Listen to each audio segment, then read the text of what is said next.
Hi folks, I'm Alan Watt and this is Cutting Through the Matrix on August 23rd, 2020. Welcome to my world where I explain the sciences behind the system that runs pretty well everything.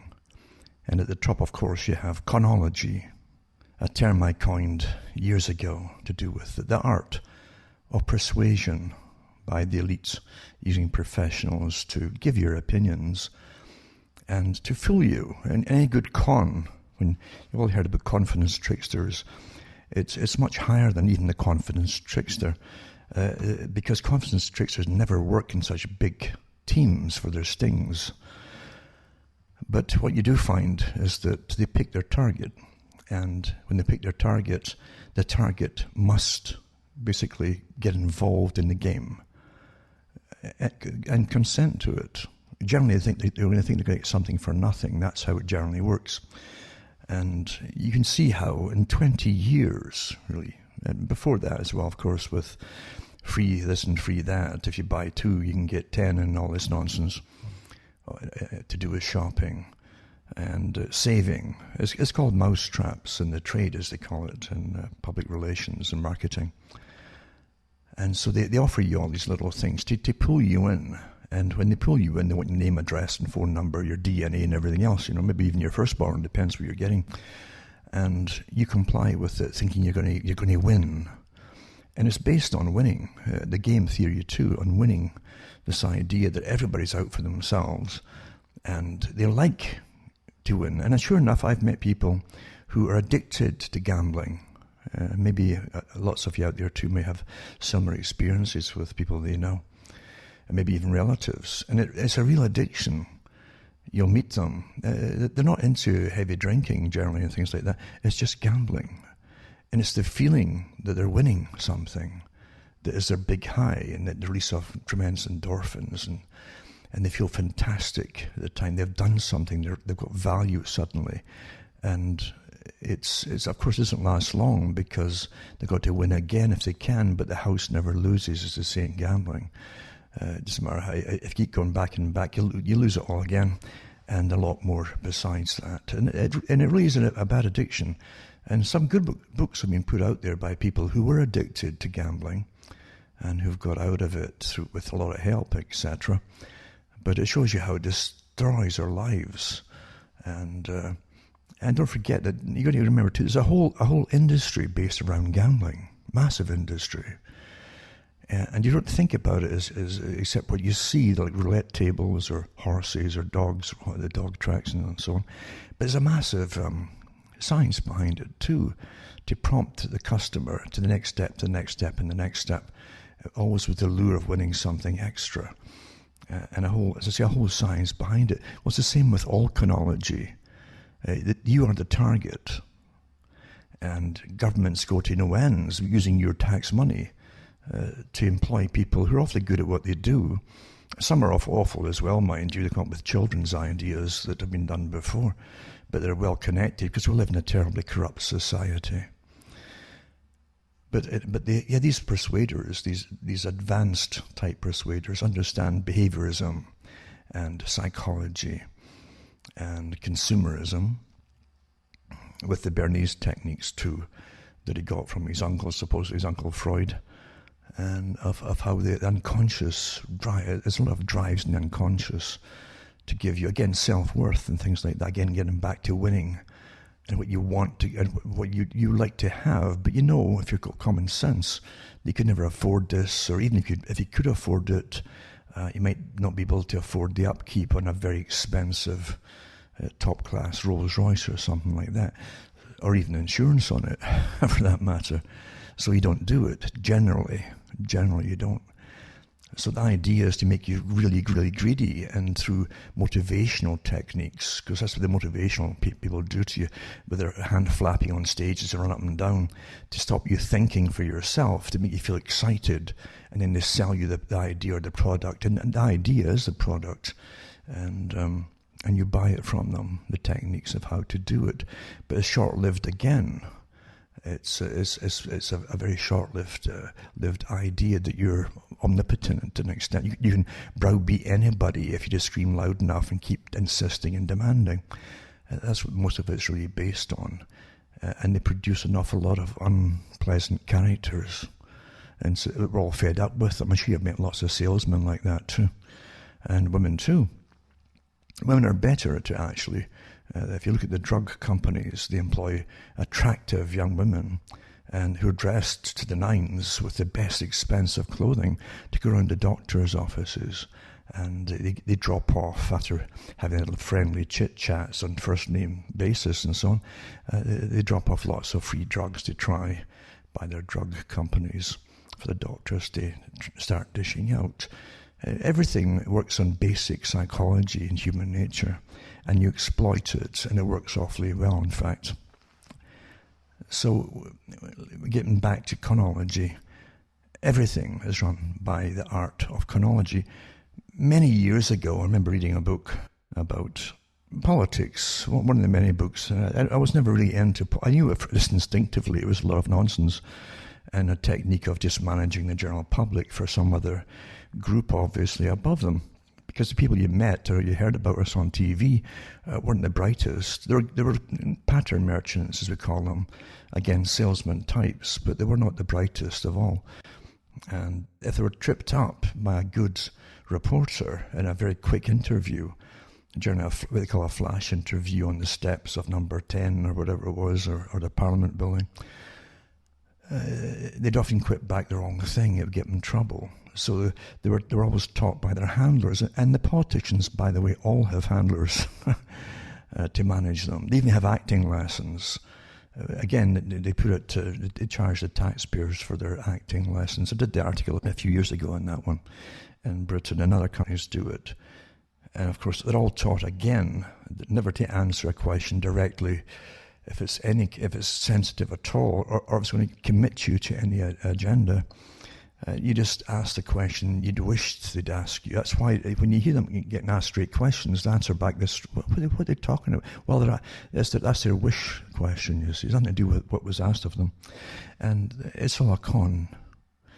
And again, the public, to even bother voting, you understand young people, they're idealistic, and have got over the destructive phase of revolution. You'd think that they'd eventually catch on and say, wait a minute here, it's all corrupt. And you'd hope they get even further and realise that the revolutionary leaders are all corrupt as well, and they're on the take from much higher powers, generally the very ones you're protesting are managing it at the top. I'm not kidding you. That's how it really works. It's a vastly different, reality is a vastly different system than what you think it is, what you're trained to think it is. And getting back to the idea of conology, they give you new normals, and now you see a rapid introduction of new normals all the time. All the time. Years ago, I wrote poems about new normals, years and years and years ago, to come up with the term. And it's widely used since. But you'll find that the folk do adapt rather quickly now, especially under panic. You know, the herd instinct, as they call it, and the herd mentality, it's all aimed at the herd, at the general population. So is all kinds of warfare, and weaponry, by the way. You know, if you look at bioweaponry, biowarfare, it is designed to hit the most amount of people possible, sometimes. But even then, if the ones are designed for the maximum damage on an enemy population, and biowarfare won't get everybody. They accept that. There's always individuals who have some kind of immune system difference that enables them to escape it. Sometimes it's a gene or a pair of genes that's enough to make them survive it. So you seldom never have a truly 100% kill, you see. But you also have ethnic specific viruses. I did the talk, I think in the late 90s again, on the reporters that would enter. I think it was from the Telegraph, perhaps.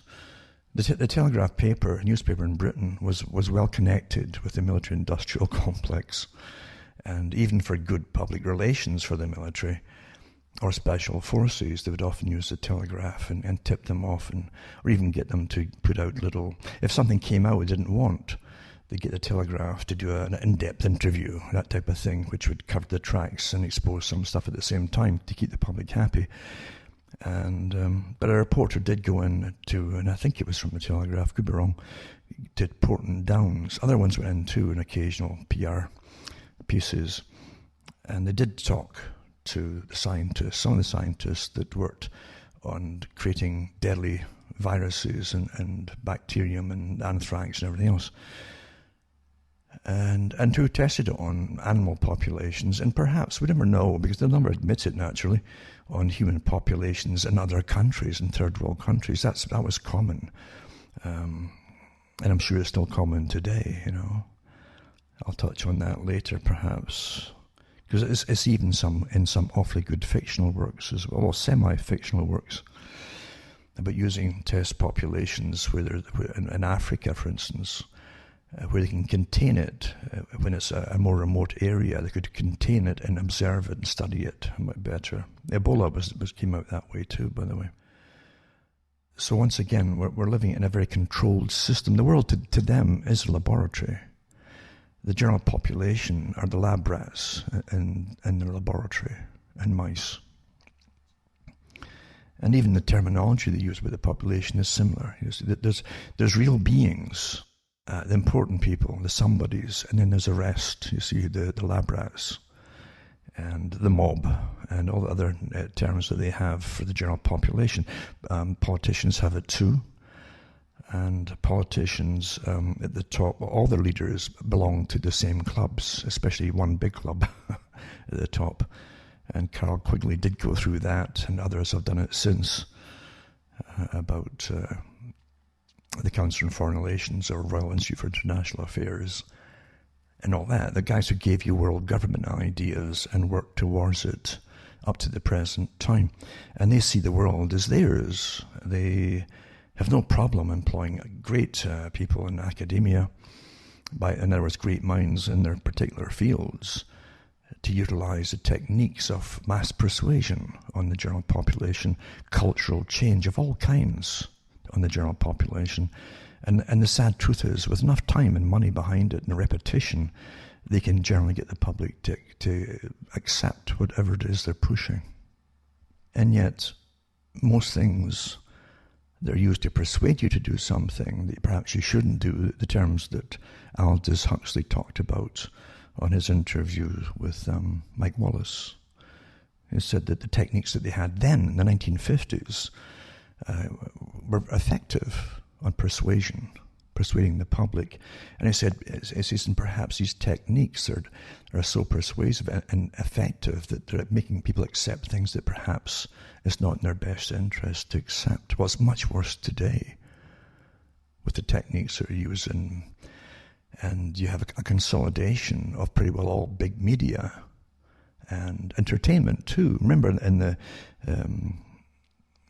European Union video put up, where they had a lot of the big players there, persuaders on their own populations, that is, the ministers, the one people are appointed to do this, that, and the other for the European Union. They had, they were for the vaccinations, you see.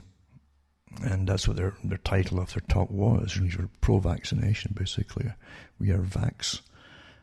And you'll hear, as I mentioned last week, one of them actually mentioning that amongst the many things and programs that were unrolling on the public and unleashing on the public was to using taxpayers' money again, unlimited money, to insert all these messages into dramas and fictional plays and all the TV stations and so on. And they'd fund these plays and just put in, like disease and immunity and herd immunity and death and all that kind of stuff.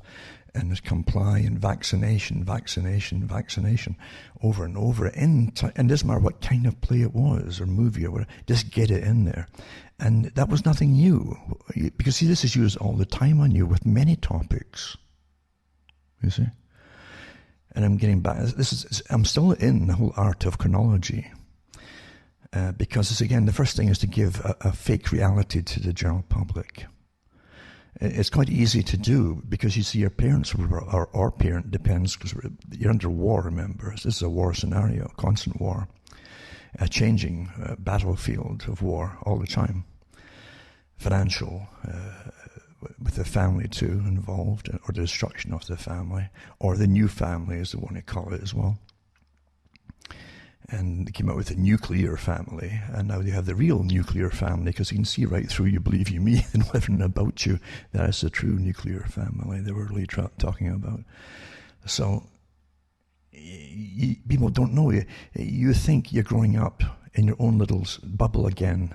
In your generation, you look around you to the left and the right, and there's all the bubbles of your generation going along with you, like a straight line you see. Just ahead of you, you've got the older bubbles living in their generations, and everything that was normal to them is drifting off, and you're replacing it with your new normals, which you think you all do yourself. Somehow you think that you designed the clothing they wear. No, you didn't. Somehow you think you designed the hairstyles they wear. No, you didn't. Somehow you think that you designed the music that was promoted, but you know you didn't, because you see, there are institutions above all these things. This is all part of the culture industry, and they decide what's going to be pushed and what isn't. You see, do you really think that suddenly, after lots of different music and so on, yeah, you had rock and all the rest of it, you had the glam rock, and until the guys were, there was more hair lacquer on them than hair, I think, and things like that. It went down the tubes, but you went right down to rap. Eventually, just angry sounds, and that was double meanings. I talked about it years ago about how you wrap it up. And the spoken word is awfully important. The spell is the spelling, you see. You can cast a spell by spelling. That's why the language is so so used before by different groups and occult groups too, that run societies, and they have little winks and their nods as they talk to each other, and you get a different meaning from it. But they literally had this in the 1700s and 1800s, and movements against it. And yet people who analysed the words, awfully important. Because it meant a lot, you see. The spoken word in court is what matters when it's uttered, you see. The judge doesn't ask you to spell it. He asks you to speak it. And you're judged by every word that comes out your mouth. I think it goes way back to the Bible too. So people get confused with it. And you think of the English language, why on earth would it have so many words where one word could be spelled differently 2 or 3 times, but uttered the same way? It's different for purpose, obviously. And it actually is. They don't really need such coding today so much because they are so interwired with the encrypted programs for their own communications at the top, way beyond anything you can imagine. And it's really true enough that the folk can't imagine how far advanced all these things are today. But the spell is spelling. It casts a spell. And you get back into it. So now you can also use the fact the words can mean something else on the general public when you want them to buy something. Again, the subconscious takes it a different way. You can manipulate the mind by using subconscious, or almost unconscious, but subconscious suggestions to them without them twigging onto it as to why they suddenly want to drink this brand of beer or something. A sudden urge for it. Of course, the easiest things to talk about are candies and cakes and things like that. People are very suggestible that way, very simple. But again, language is awfully important. And remember, language also can be visual. Colors are a language as well, for those who haven't figured that out as well. Colors are very important. You're living in a world that hasn't been explained to you.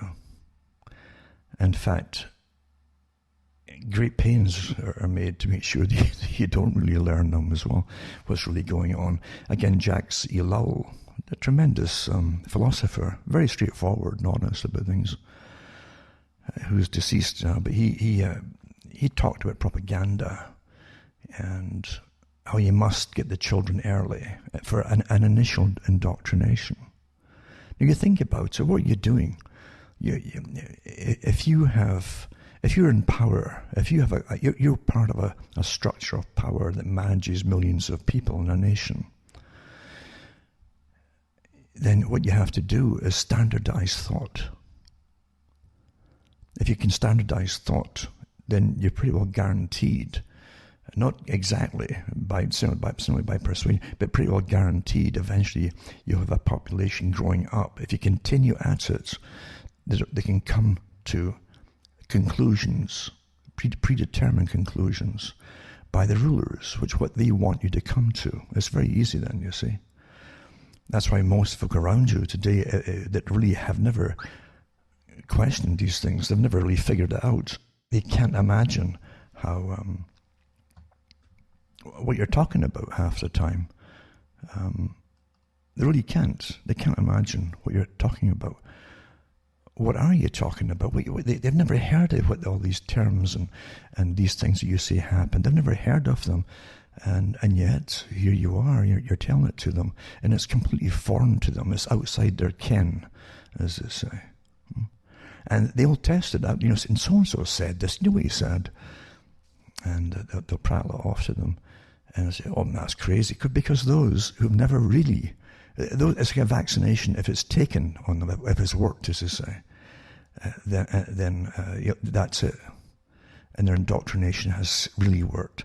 Their initial indoctrination worked awfully well at school.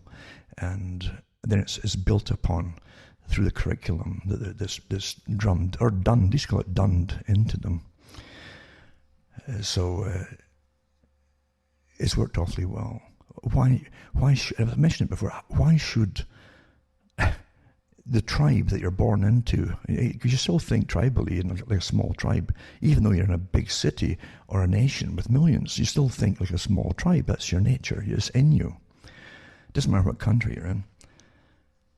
And you take for granted as a mammal that the older ones are going to take care of you and warn you and look after you. That's how all mammals work, you see. And you expect the elders and the parents, put that way, to take care and warn you what's bad or dangerous to you. And if you don't get initial indoctrination by the parents, they'll walk right up to something that's going to eat them without any fear, you see. And that's how mammals work. Well, all the things that makes us tick, that's well studied, is what's picked apart in order to exploit us by using our nature, you see. So it's impossible for most folk to think that those at the top that you've voted in, or your parents or your grandparents or whoever it happens to be put in there, are not working for your best interests. It's terribly sad, but that's really how it works. It's very simple. And then when they want to have you to go off to war for a few people at the top, they want resources or control over energy supplies or whatever it happens to be. They'll use the nation and they'll use the taxpayer to fund it all so the big corporations can profit.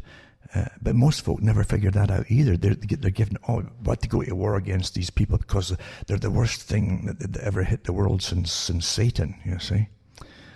And they're given very simple propaganda because if it's too complicated, a story, it can be picked apart. So you keep it simple until you're just left with great chasms which you can't jump over.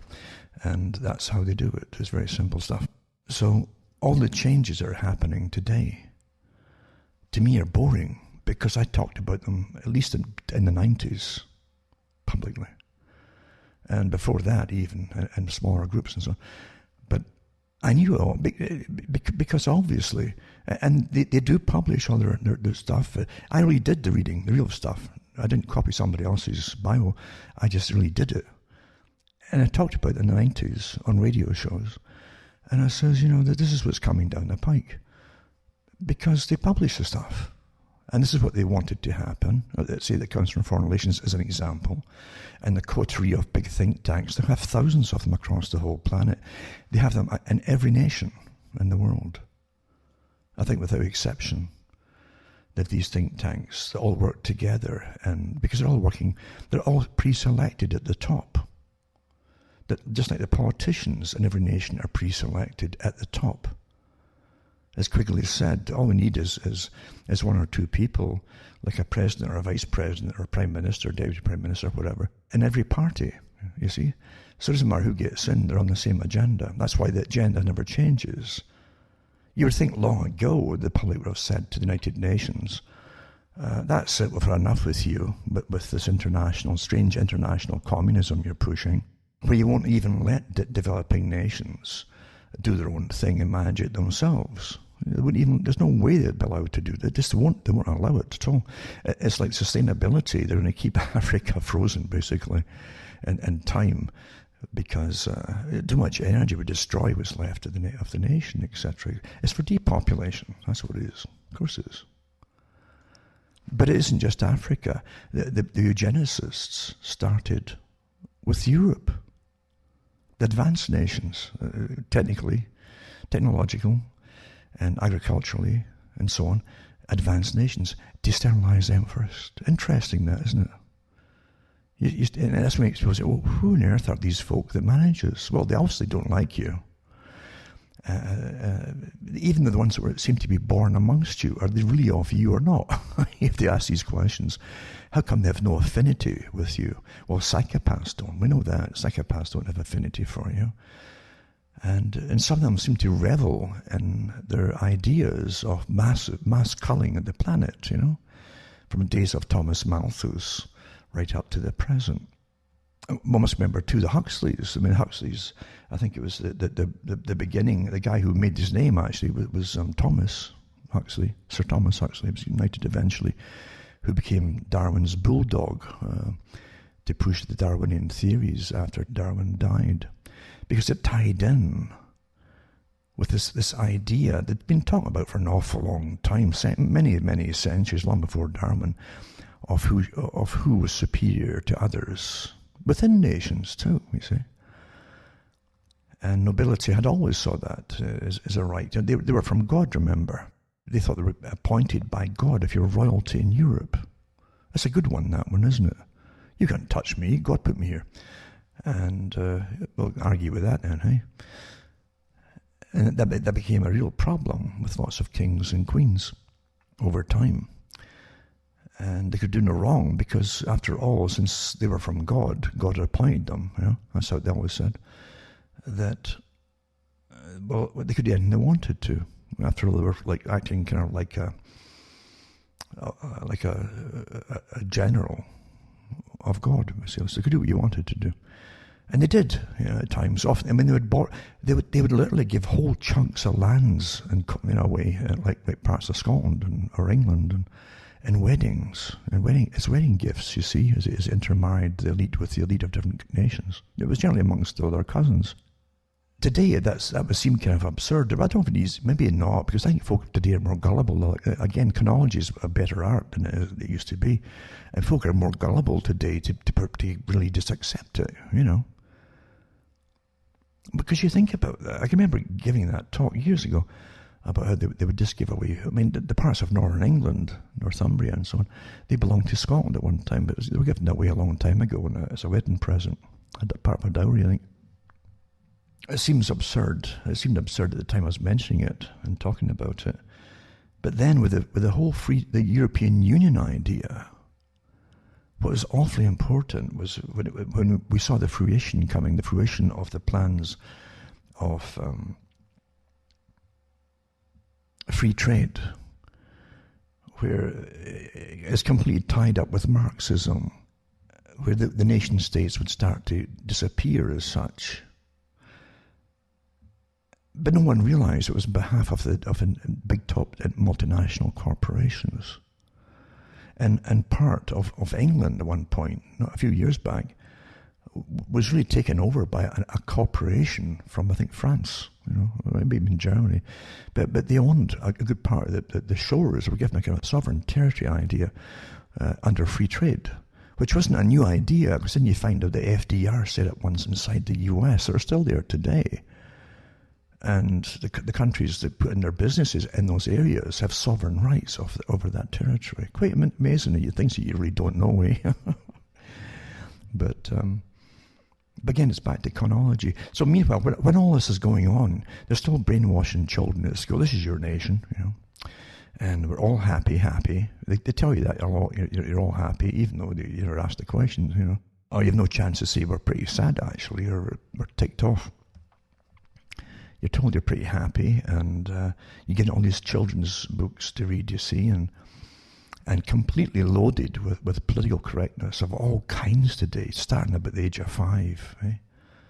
All paid again by the taxpayer. We pay for our balls and chains, our manacles. We pay for them. Everything that shackles our brains, literally, we pay for. Big money to the guys that come up with the ideas of how to insert little bits into stories that have got nothing for children, to make sure they grow up accepting all the new ideas that your masters have decided are going to be normal, new normals, you see. It's quite fascinating, isn't it, when you think about it. So getting back to what I was talking about conology, we haven't really left it, because all I've been talking about is conology and how you get sucked into it. You accept that which is presented to you as real, everything. You're given your opinions, and Allah again went through that, and others have done the same, and I've done it by bits and bytes of information that you don't really consciously think about too much. But somewhere it's assembling inside your mind. Bits and bytes just come together when a question is asked about a particular topic, and you'll just blurt out something you've heard bits and bytes of from different newscasters, just little bits and bytes, and your opinion comes out of you, and you haven't ever before this sat down and thought about it consciously and says, I think I'll choose that as my opinion. It's because it's all given to you. You're led to conclusions. You're always led to your conclusions. It's the art of persuasion, and the art of building consensus has to do with persuasion and consensus management. You're living through it all right now with the idea for COVID, and we must all accept vaccinations for that and everything else, by the way, that they've got lined up for you. It isn't just for that one. They've got a whole range of things they want to stick in you. And they want your cooperation, in fact, even your willingness to allow it to happen. Again, conology must make the victim participate in their deception. It's for your own good, you see. If they came up to you and said, knock, knock, knock at the door, we're from the government, we want your house from you. And you said to them, well, why? Well, it's for the greater good. We want to move you all into these tents there, because there's folk already living in those tents over there, and we want the world to be equal. And it's not really, so it'll be good for them to see that you're losing your homes, which we'll then take, you see, to put our toffs in. And then the world will be more equal at your level, you see. And things like that. You say, no, Darren. But if they can persuade you enough, they can get anything they want. Just like Monty Python, The Meaning of Life, the beginning of that particular movie, after the hospital scene with the wonderful machines that go beep, and our £2 million just for the beep itself. And very impressive little flashing lights. Whether they work or not and do anything is a different story, but that doesn't matter. And then they go on to the idea of the men driving up to get livers, if you're consenting to having organs donated, and they come for it, you see, and at the end they persuade the wife of the guy that they're just taking the liver from to put her name down, after making her feel so small and insignificant. He says, can we have your liver too then? Yeah, okay, go on then. And that's how it's done. You must participate in the con, you see. So it's to do with also belief. Part of tyranny of all kinds. You can have wonderful utopic tyrannies where you're kept in cotton wool, and you won't have a single thought or decision to make by yourself. It won't even require your thought. You'll just automatically respond Pavlovian style into your conditioning, to whatever your governors want, you see. And you go along with it that way, quite happily, to the bitter end. It's for the greater good, you see. We're all in it together. That old slogan, we're all in it together. It keeps me thinking about a long time ago, I was reading about the RAF, Royal Air Force in Britain. And you had Winston Churchill talking about, we shall fight them on the beaches and all this kind of stuff. And in reality, of course, he was talking about you would be fighting them on the beaches and so on. But this is the kind of propaganda they put out for the general public to swallow. Sometimes whole teams work together. Generally, that is the case today. You seldom get anything coming out of a person from their own brain as a talking head. It's done by teams. Even the radio, most folk, even a lot of the radio that you think is actually for you, has got producers and all the rest of it, and it's all worked out and yada yada yada. But anyway, Winston Churchill's given these speeches, and the fireside chat ideas that FDR took on as well. But meanwhile, they kept a particular long range. I don't know if they were Shackletons at the time, or which were the Lancasters,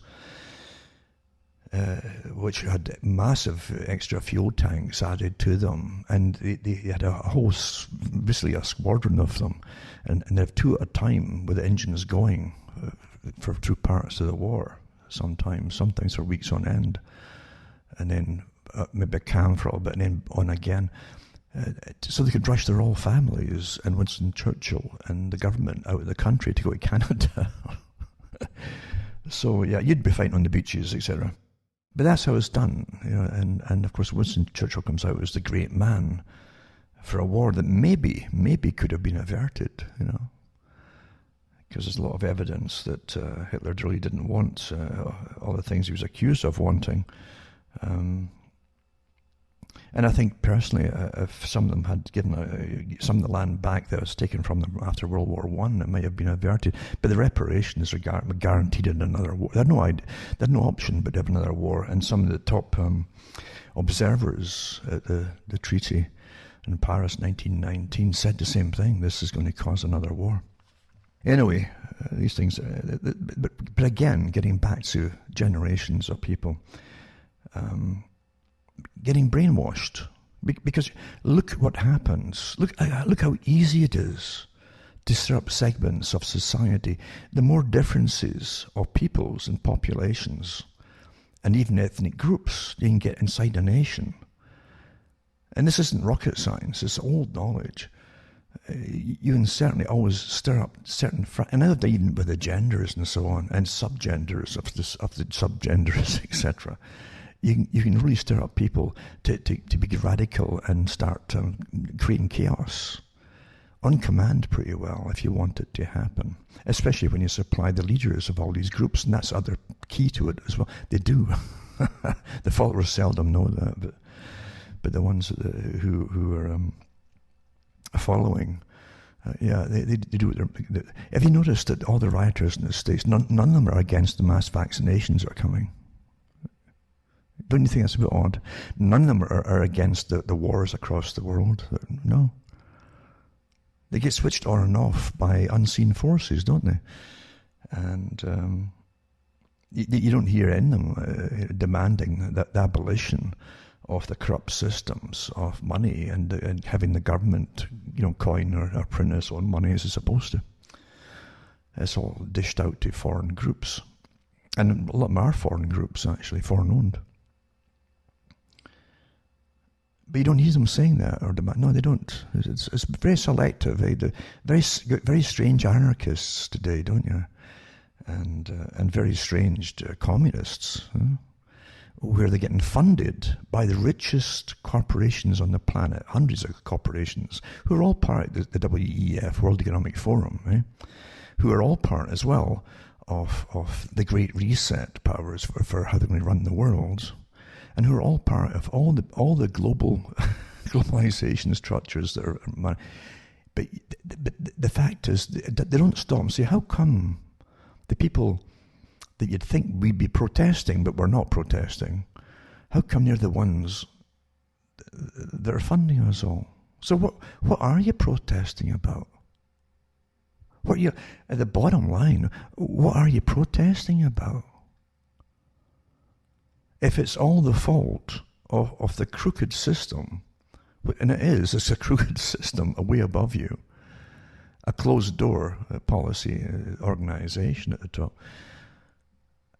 How come no one's protesting that? And yet that's a group that's going to fund you to protest other things and protest destruction so they can bring in a new system. It doesn't dawn on the followers. They're just full of rage, full of absolute rage. And the rage is fostered. Again, that documentary put out by Millie Weaver there, think what you want about it. It's well produced, maybe, because you always ask yourself, who really is producing all these things? But you got insight into some of the intelligence agencies and how they work, and how government works with them, and how big corporations, the military-industrial complex, work with them too. And what you see in that too, I'll just touch on it briefly, is the fact that you got all these people at the bottom getting funded by the biggest, richest corporations on the planet, who go to the WEF, these corporations, they run it, who talk about the need to depopulate the planet, etc. They're funding folk to riot in the streets and burn places and defund the police. Well, in the documentary, and I've seen this before in other places as well,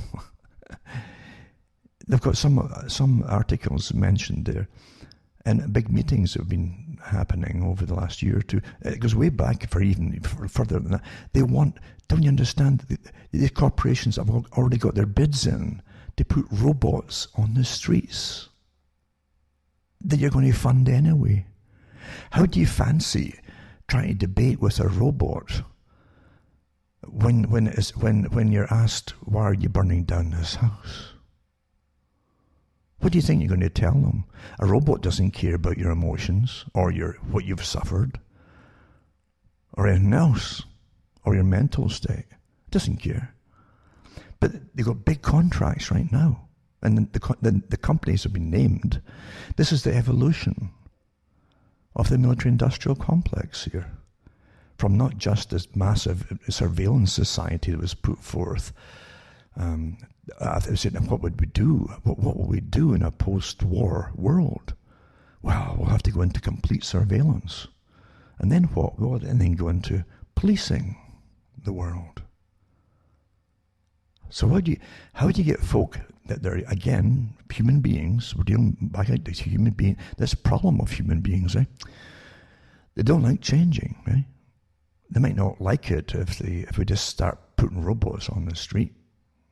I can remember years ago giving similar talks from the science articles when they had the K9 units, the K, like the K9, the letter K.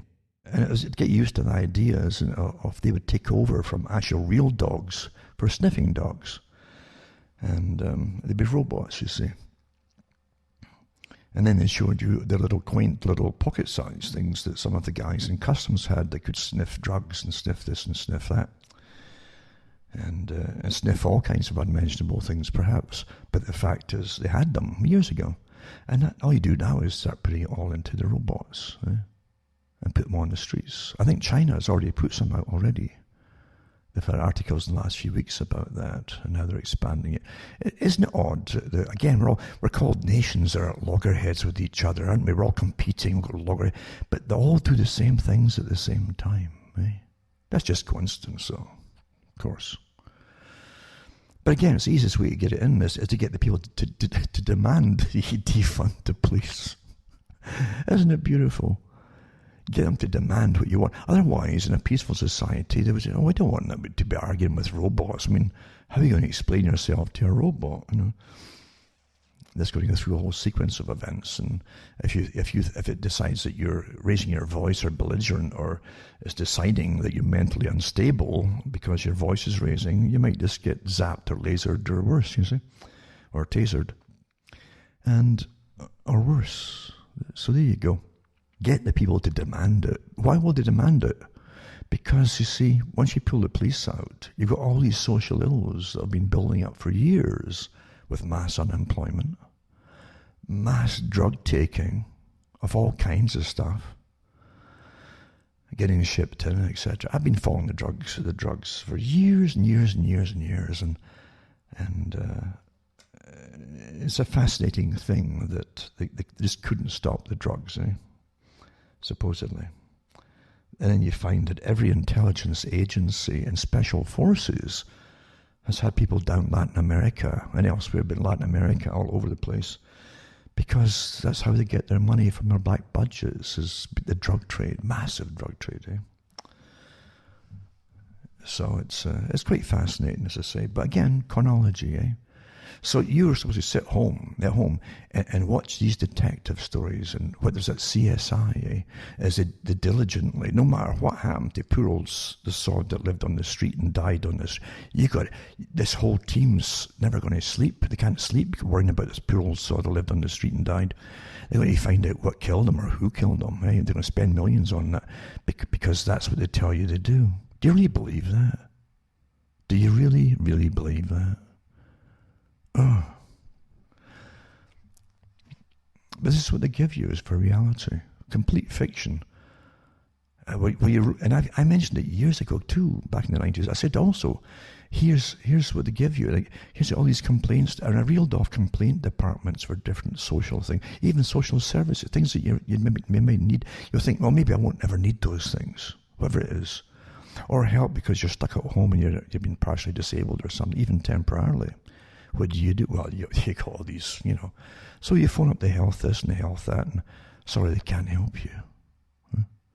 You find out, I said, these are all tools that are put out there for you to use that you think are there. You're paying for them. You're paying for them through all their taxes and so on. You say, well, that's wonderful. We've got all these things that they're to help me if I'm ever in trouble.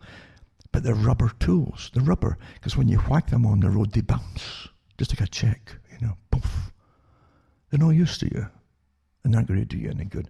So everything sounds wonderful until you need it, you see. The general public are managed. It's the hardest thing to get through their heads, that they're actually managed. They're not managed because the agencies are there to help them. They're managed because the agencies are there to make things work on behalf of the masters who own you all. That's what he was there for. Otherwise, it would be utter chaos, you see, at times. And people don't want to believe they're getting managed, you see. Of course you're getting managed. Of course you're getting managed all the time. Your opinions are given to you. The way you behave are given to you. If you get married, don't get married is given to you. All these things are given to you. You see? A lot of what became you was given to you. I think growing up in Britain, it was way ahead of a lot of countries. With its psychological techniques embedded in plays and dramas. I think Canada followed it pretty well, because the so-called Commonwealth countries are all ex-British Commonwealth, you see. They're still called Commonwealth countries, or the Friends of the Commonwealth, because the elite took your wealth from the commoners, I think, for the whole lot of you. So they could live in big castles and things. But Britain definitely exported its techniques to Australia and Canada. France did pretty well on its own. It didn't really need the help. France is one of the first countries that really accepted a system based really on an advanced socialism that came out of, they call it Jacobinism, but it was really a form of communism. And they tried to toss out all the old systems and get rid of it entirely. That's always the same thing. When you see year zero starting, it's communism. It's the same movement, regardless of what they give you as the front people to lead it, you see. It's always the same movement. And of course, they give you new everything, including new days of the week, and even a longer week. I think they tried 10 days at a time for a new week in France at one point. And also that thing that really annoys them in France, they wanted free love and all that without the consequences. So you had, backstreet abortionists just opening up quite legally at that time to get rid of, which often killed the women as well. And also had a plague within 10 years of orphans on the streets that they had to get rid of as well. And they did too. They had ways of getting rid of them. So these things are nuisances. You always see the same thing cropping up over and over, the same darn things right up to the present day. But France did well, because if you ever watched the French movies, you haven't got a clue what's going on. I'm not talking about the language. I'm talking about the story.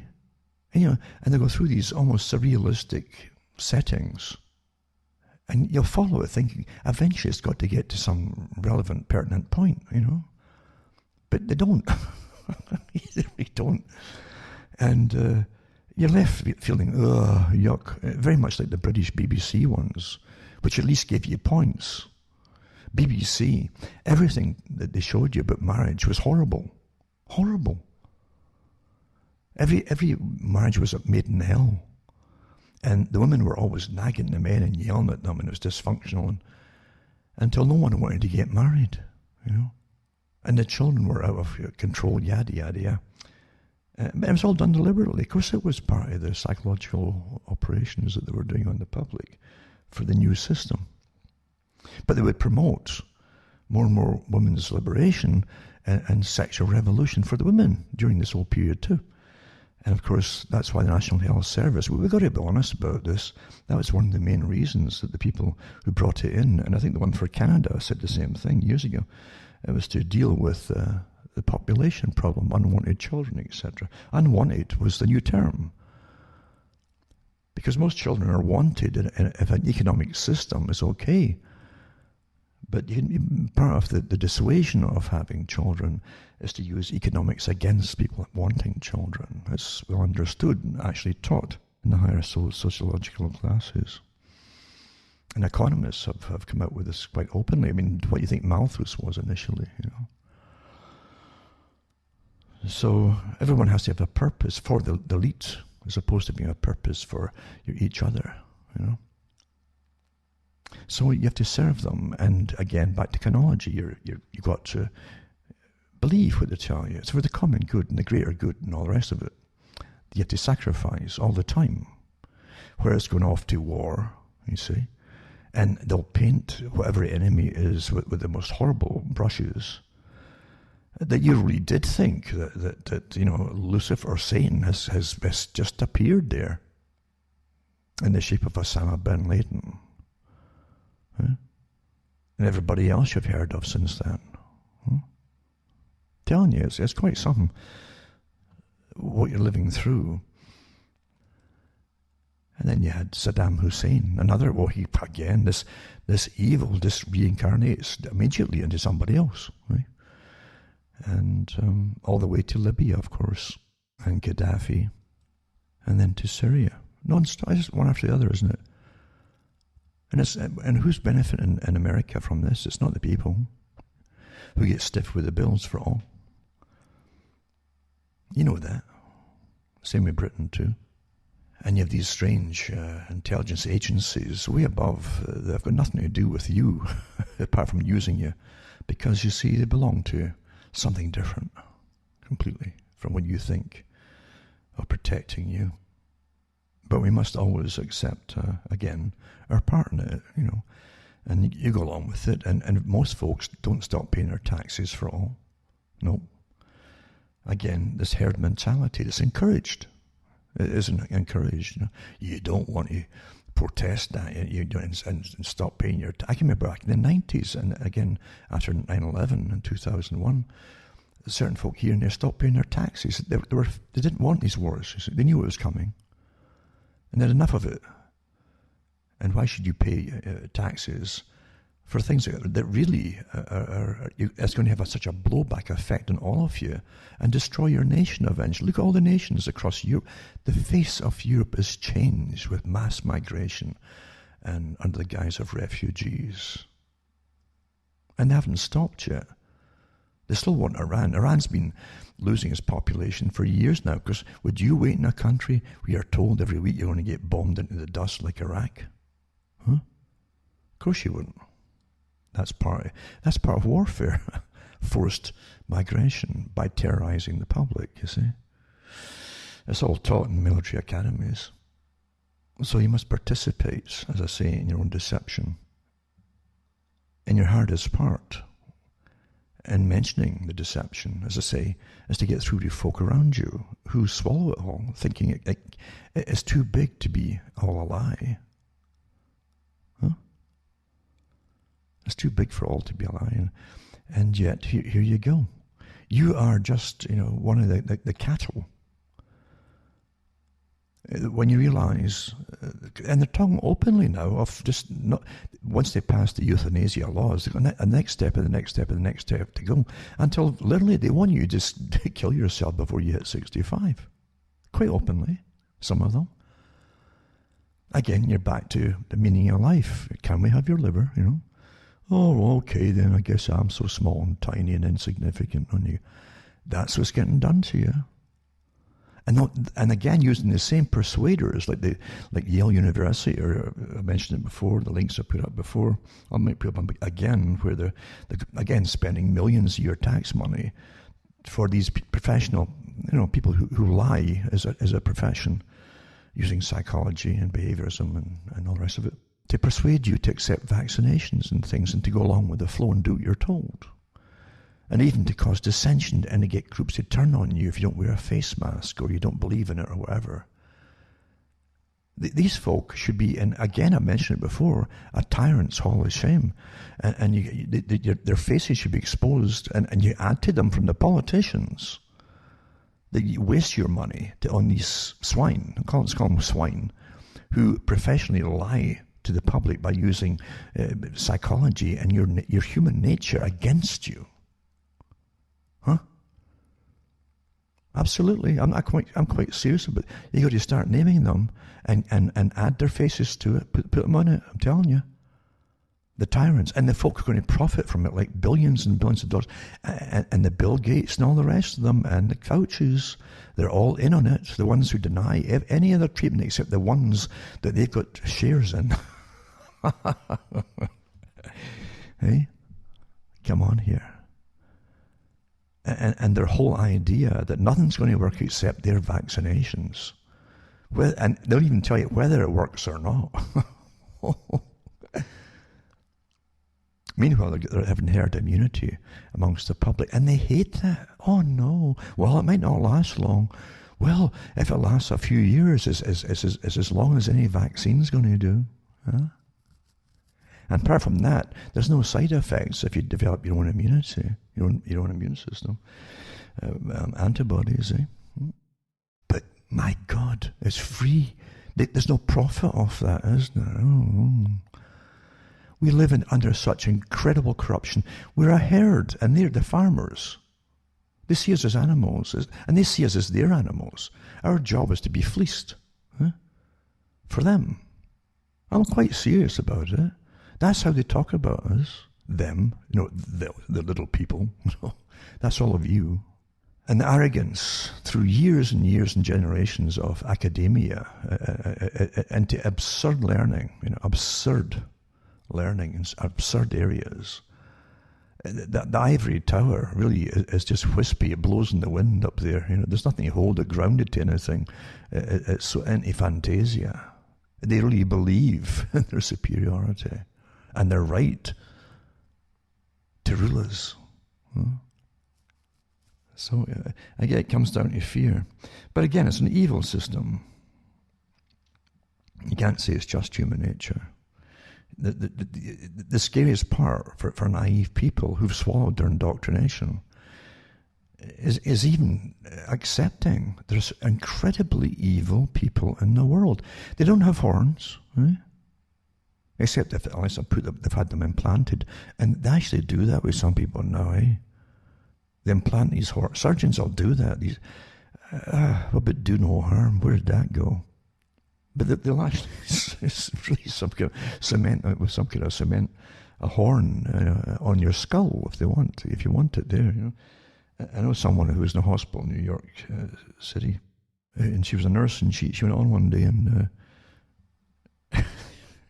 there's a guy lying in the bed with a horn on his head. And the nurses were told, don't laugh at him, don't laugh at anybody. And do you realize how hard it'd be not to kind of laugh or quip something to this guy? I couldn't have shut my face, no way, But this is where they brought society to, Because there's nothing, if you're doing something like that surgically, I don't care what you're doing, there's definitely harm being done there, and different levels of it. It's the same with using surgery to supposedly cure mental problems. You can't do that.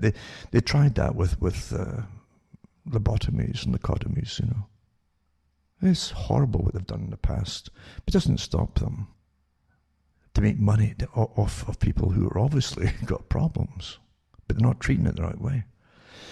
Anyway, again, this is the world that we're being given to by those masters at the top, because the more dysfunctional it seems to be amongst you, the more scared they did, and it's easier to control them during this terror campaign we're going through. This is a campaign of terror, if you haven't fathomed it out. The whole COVID thing, coupled with the obvious total crashing of financial systems, and even food-wise, because no one's allowed to work normally. It's all planned this way. If you want to save a system, why would you bring in this system of total lockdown that's never been done before? And you've literally locked down all the healthy folk. Huh? Never been done before.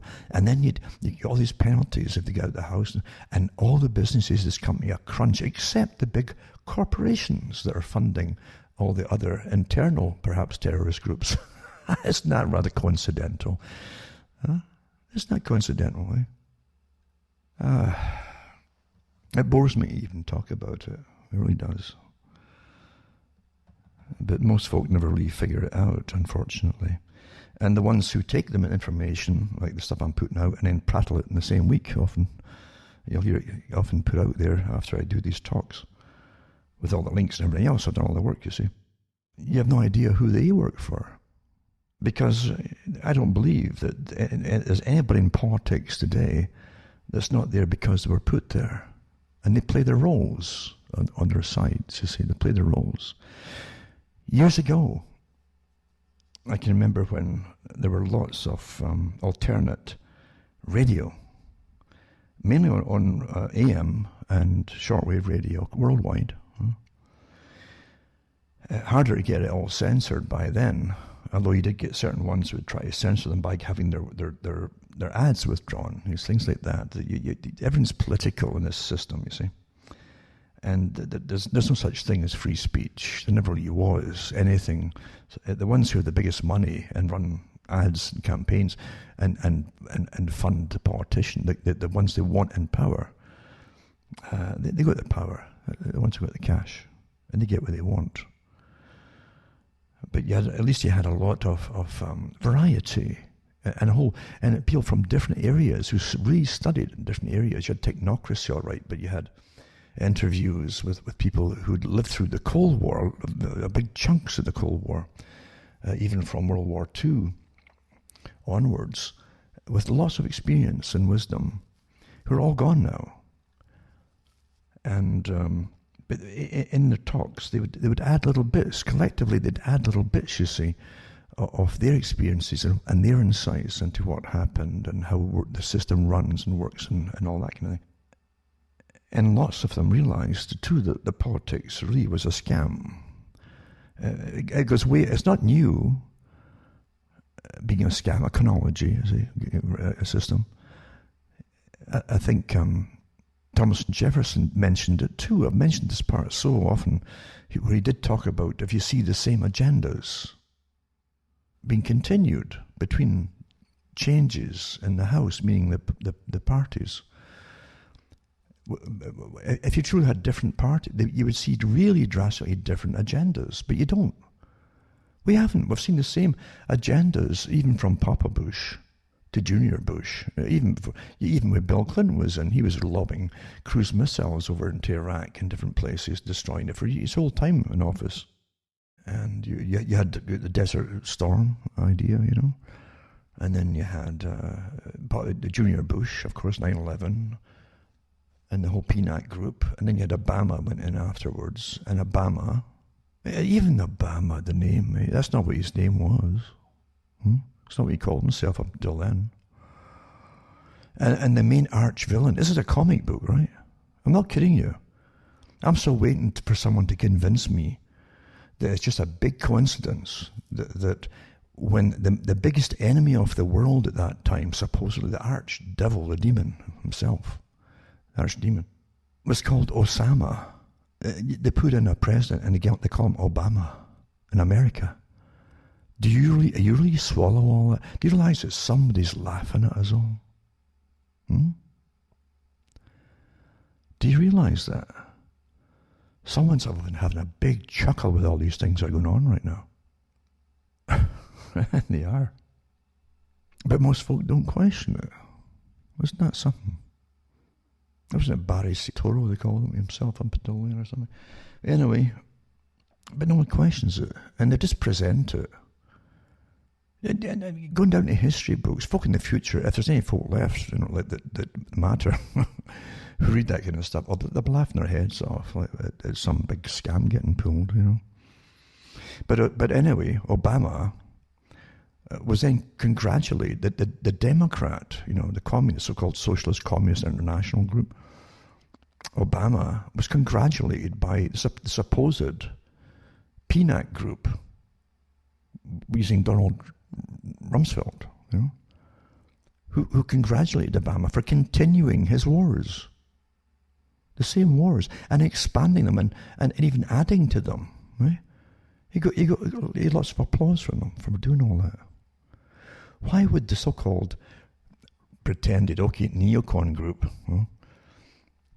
that Rumsfeld and Bush were part of congratulate their supposed arch enemy of democracy, Democrats, or whatever you want to call them? They're really communists, But international socialism, as I've mentioned before, is a system the elite want for the present time to suit their efficiency. That's what it's for. Technocracy. See? It's a matter if you call it communism and technocracy, whatever. It's all the same thing. It's for the greater good, And the World Economic Forum is they crash the world's economy. And for you, that is, not for themselves. They're getting richer at the top. But they're crashing the whole world's economy for all the little people out there. Are bringing in their new system of efficiency. And you'll have to all be in it together, and you'll have to do what you're told in order to collectively survive. That's just the way it's done, eh? Any other person in history who did that was a tyrant, but today it's scientifically necessary, don't you understand? Huh? And the public, as usual, unfortunately, through terror and fear, because you always use terror and fear and the reign of terror to get the public to comply, to save themselves. To save themselves. It's awfully important.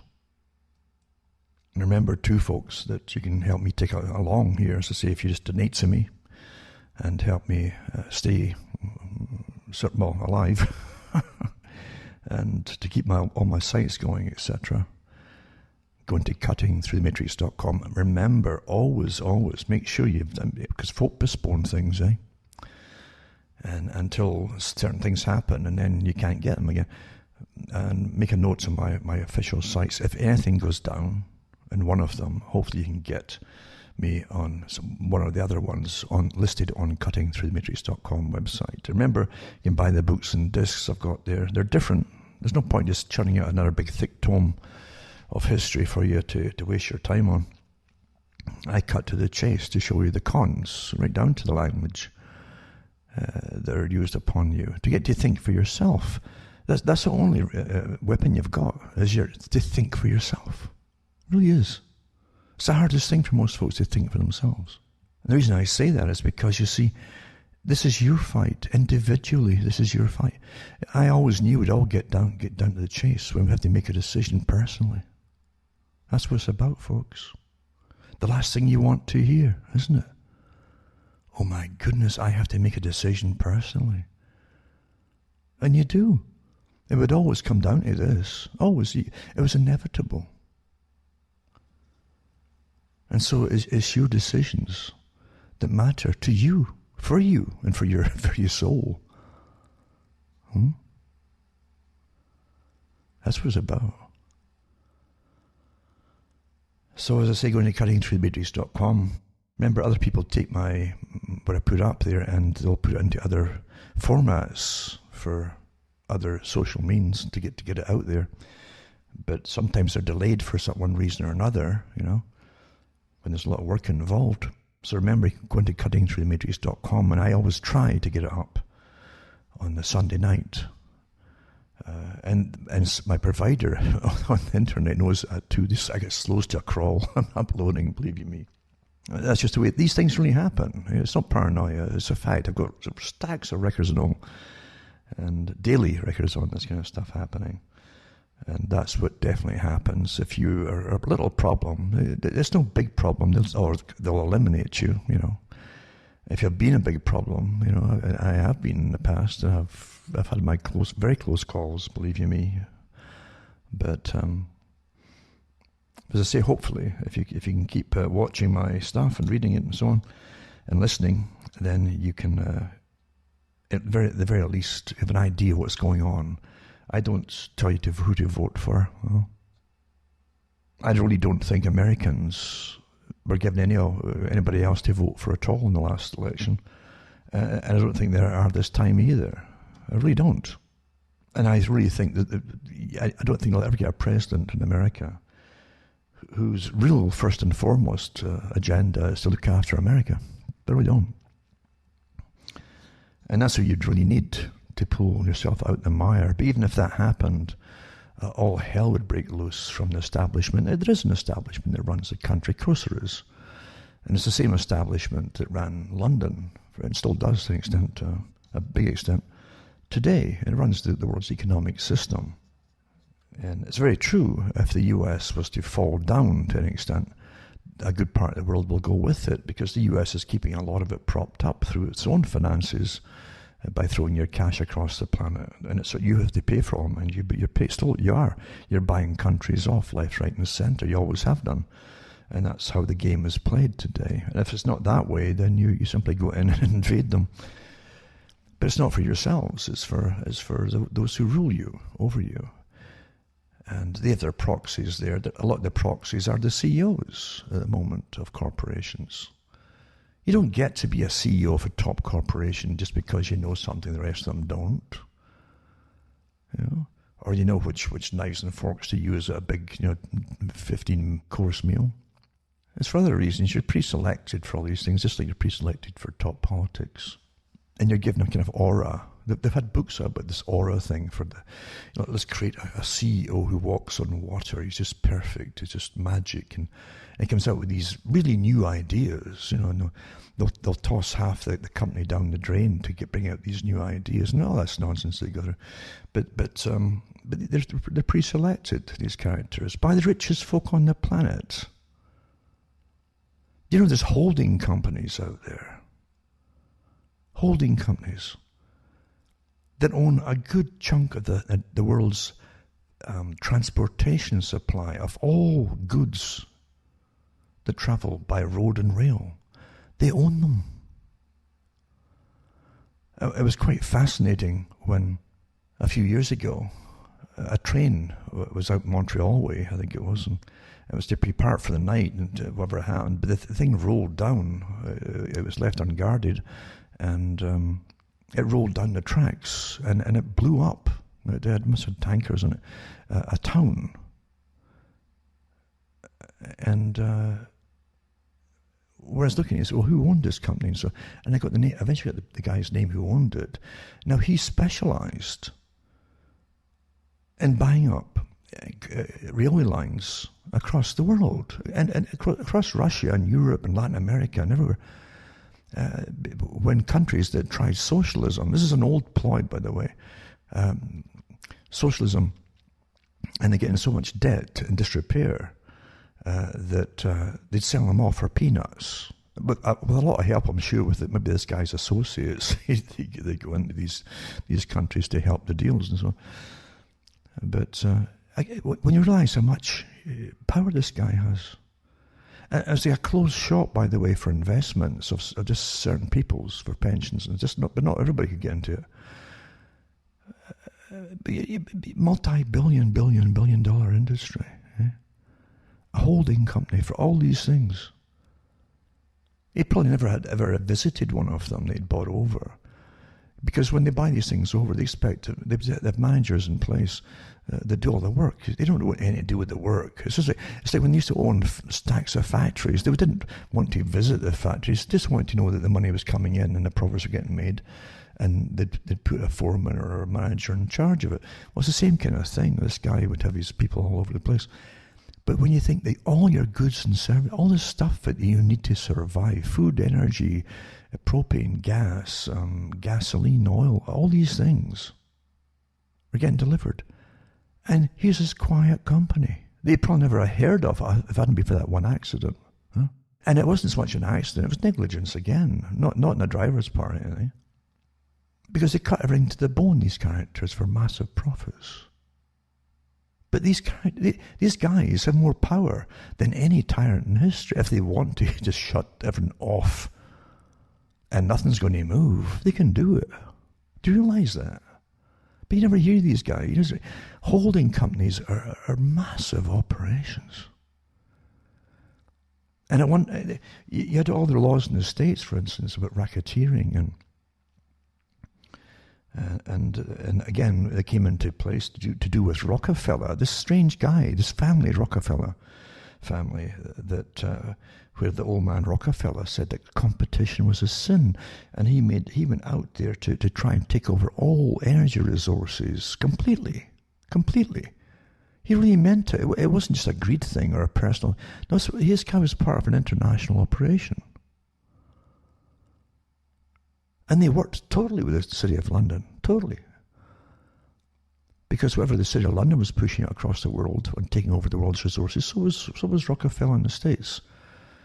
And he set up, he became head of the Council on Foreign Relations, and that was their branch of the Royal Institute for International Affairs, or the Milner Group. That's what that was. And they really mean it. They take over what you need to survive. They own it all. And they don't believe in democracy. They'll use the idea for a long time, democracy, as an opposition to communism when it suited them. You see? Now they don't need that anymore, and they want to use the communistic system of total obedience because you all obey. And they rather like China, the modern version in China, where it's a model state for the world. The BBC documentaries that were churned out over for years talked about that. Oh, this is a wonderful system. This is a model state for the world. Every member of the Council on Foreign Relations parrots the same stuff. And foreign affairs, etc. So now is the time to use that, you see. It's efficient. People just obey. You don't have to bother trying to persuade the public. You just tell them they better do it or else, and that's it. But the folk, again, in their own little lifetime, and it's a short lifetime, really, but in your own little lifetime, most folk just say, oh, well, this just happened and that just happened. They have no idea how things happen. I guess life to them, really, at the end, is a mystery. They look back and say, oh, that's a mystery, you know? What a mystery that was. When you see all the things that could have been done and should have been done, but weren't, you just left with this big, well, why wasn't it done? Well, haven't got a clue. I used to mention it too. It was like the movie, I think it was called, was it Prophecy? It was the free version one with Christopher Walken. And I think it was in the last one. They're trying to reconstruct a physical Lucifer. And eventually you saw this thing rising up out the ground or from the ground, resurrected Lucifer, standing on a pyramid basically of bodies. And I thought at the time that like represents thousands of generations of people who were born, lived and died and suffered and got used and abused and all the rest of it. And never ever, not one generation knew what was really going on. And I thought that's how we're really run, you know. We're not supposed to know what's really going on. I don't think folk realize how every nation in the world, it wasn't just Africa, has been through a lot of hell. Because in the old days in Europe, And you go, that's not long ago when you think about the feudal system. And right up into the 1700s, you're still living in a feudal system. They might have given you early in the politics to elect this or that. That was for the nobility and the elites and the businessmen. Majority of the public were serfs. They were bought and sold with the land. They were still bought and sold with the land, of course they were. And they still doffed the cap, as they say, and called folk, he's a master, he's a master, the local lord or laird or whatever, he's a master. And I often thought, what a demeaning thing to have to call someone as a master, you see. Really, a human being. Because it really is a class system right off the bat, isn't it? If you use the term, you're obviously down yonder at the bottom dregs, and you're elevating someone above you just because of their status or their birthright or whatever. But that doesn't ever change, and believe you me, it doesn't go away. And it's so well camouflaged today that most folk can't recognize it, even though it should be more obvious than ever. Conology. You must participate in your own deception. You must participate in giving power to others. I've mentioned this so many times before. For years and years and years, you give your power away to others by voting. It's a legality. And in some countries it's mandatory. Why do you think it's mandatory? It's because for you to be ruled, it's necessary for you to accept the fact you're going to be ruled. And the only right you have in democracy, and this is a fact, look, check it up for yourselves. Look it up and see what it means about democracy and voting when it comes to recalls for anything, on any level, even from local councils. They've had cases in Canada that went all the way up to Supreme Court, but people who ran for different offices didn't fulfill their promises. And they were told that the only right a voter has is to vote, not for what happens from the vote. That's what democracy means. That's what they literally said, that defines democracy. So any liar, and that's why most of them are liars, are going to politics, are politicians. They're psychopathic. They don't mind lying. It's a way of life with them. And for those who really rule the world, it's a natural thing to do, is to don't tell the children any truth. They see you as children, naive children, because they've kept you in the dark since you were born. And just like mushrooms, But yeah, people haven't got a clue of the system in which they and again, once you're out of school, most of your indoctrination is continued through fiction. Folk prefer fiction because life's pretty nasty and rotten and boring or whatever, or even scary. And so you escape from it all by fiction. And you live vicariously, either through sports. A lot of guys watch sports because in reality they have no ability or outlet to get rid of all their frustrations. So they watch guys, like a team is just a war on a battle, on a battlefield is the field, the playing field. And it's a pitch, as we call a pitch battle, you see. And so they live out through these characters in front of them. It's a vicarious way of living. In their own lives, they're given very little power today. It's been taken away from them. They're given up to until they're afraid to even assert their own selves over anything at all. All deliberately, too. A complete war on the male as well, naturally. And to get them into this position. Everything is a battle strategy. I hope you understand you've been living through battle strategies. They don't end. And they simply run into the next phase and the next phase and the next phase of whatever part of it is. And many things are going on at the same time in this particular battling. How do you get rid of the main problems? Who are your main problems? Well, to name them.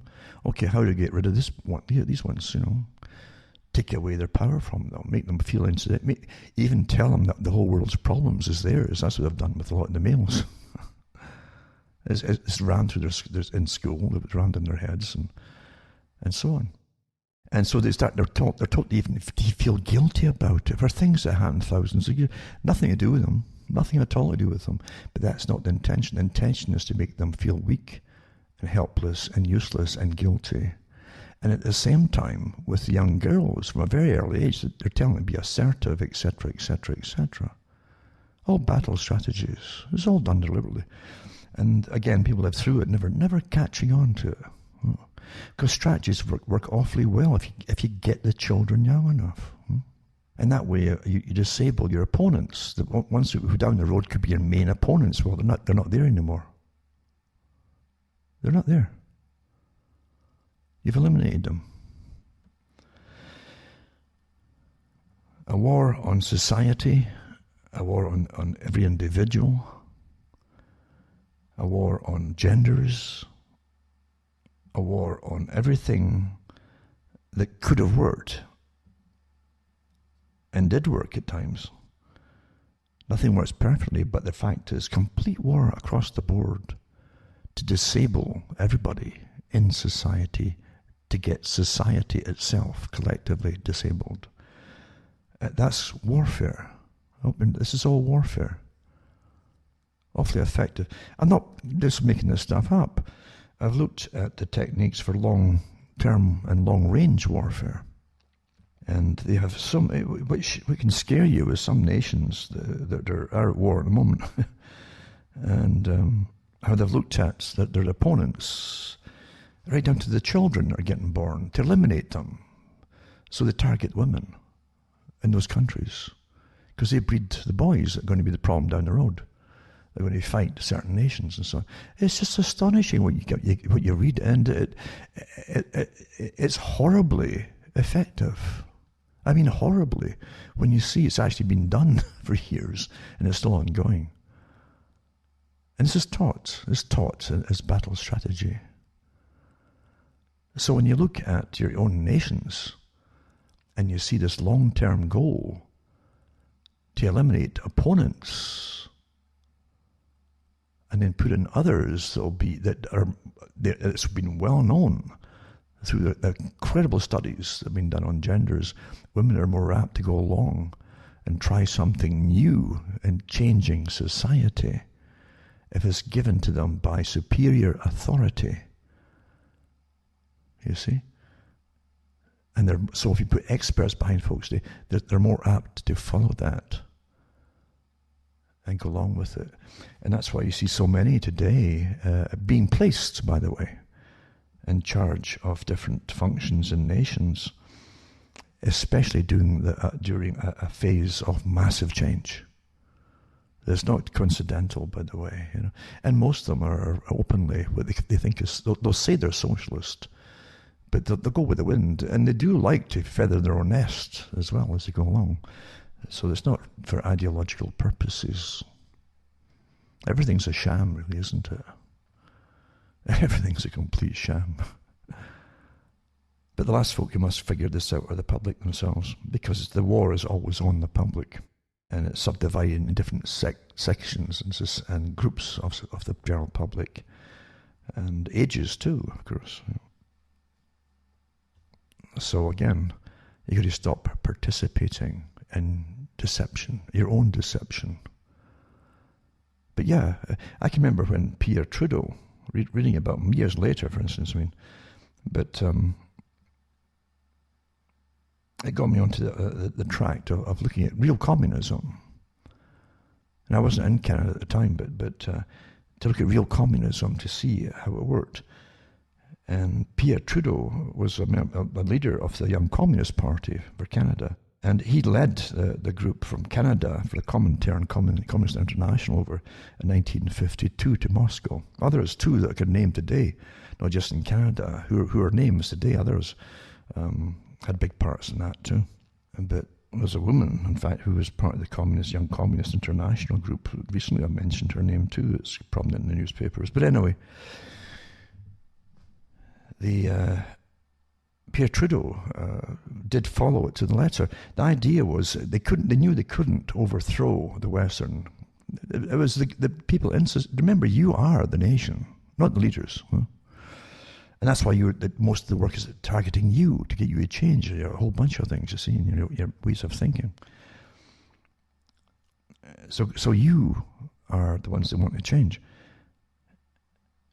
most folk, they knew from repeated attempts and testing, the perimeters, you might say, that's how they do it, how they phrase it, that the people in the West wouldn't have revolutions, that they just wouldn't be overthrown or collectively get the working classes to go and fight and overthrow whatever to take over. So they used the Fabian technique, you see, which again was born in Britain and funded by one of the richest guys on the planet at the time. That's always the way it is, because it's always deception.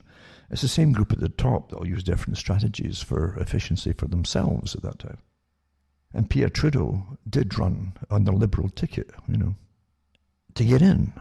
And afterwards, some of them boasted, and he himself did quip it a couple of times actually, that they did it. They got in by deception, by pretending they were just liberals, you see. And that's what Khrushchev said himself.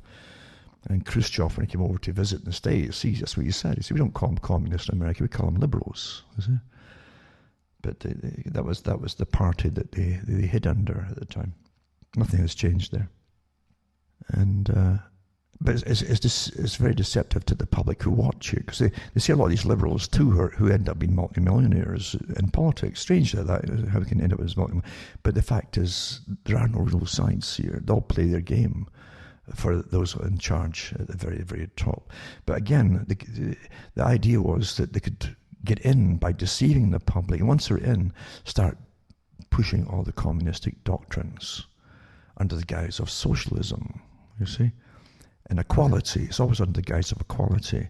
And one of the first things they do is try to destroy the nation state by mass migration, you see, even when you don't need mass migration, because a lot of them you have to house. It costs a fortune to house people, to retrain them and even educate them, and even, before they can even learn to speak the languages a lot of the time, a lot of money, etc. It's not to help people, it's to help disrupt the nation itself, and in order to create a whole new system naturally, and the withering away of borders. But isn't it odd? Isn't it awfully odd that Karl Marx said that eventually you'll see the withering away of the nation state, but before that they'd create free trade zones, a European free collective zone with a parliament for the whole of Europe, and one for the Americas eventually, you see, and one for the Far East, the Asian Pacific region. So he wanted to put 3 free trade zones with 3 parliaments. And that's the same thing, of course, that the Lord Alfred Milner wanted for the British Empire. It's coincidence, of course, isn't it? What a coincidence. And they all wanted this idea of eventually the state running everything. So centralization is part of it. What do you think creating a European Parliament was about? It was centralizing all power. You're running through the same agenda, hundreds of years old, eh? And most folk haven't clued into that very fact.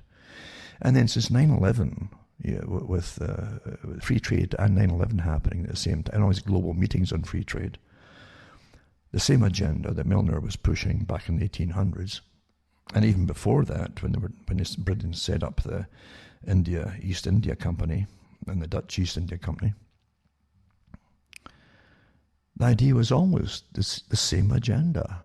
And then you'd set up the same parliamentary system in each country that you would take over, which they did very successfully. India did the same thing. It's based on the British system. And completely compromised, just like the one in Britain is, because it's not there to serve the people. So they're living through an old agenda.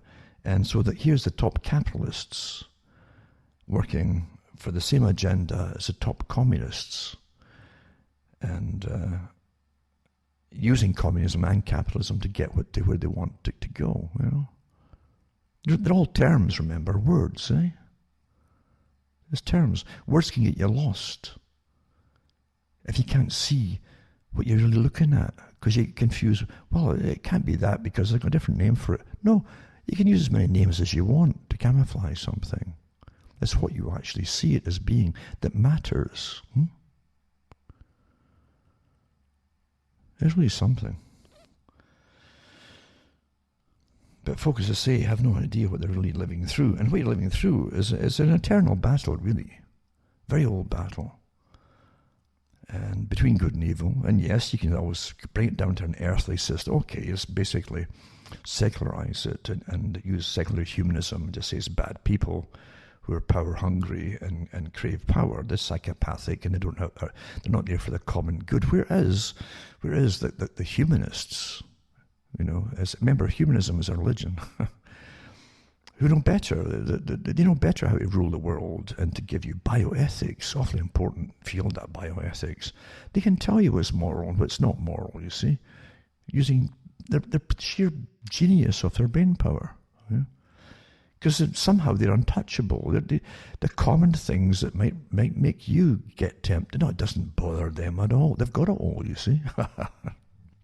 We live in amazing times. Watching all this stuff is kind of comical. But the folk never catch on. But as I say, you're going through evil times. You can feel it. It's tangible. There's never been such a time of mass lying across the board to the general public, all aimed at the public, with the admission they're using universities and behavioural insights teams and the SAGE groups and the other groups working on contract to the SAGE to brainwash the public to go along with everything that's been mandated. It isn't just to do with vaccinations. It's a whole new way of living, the global reset. This is the great transition.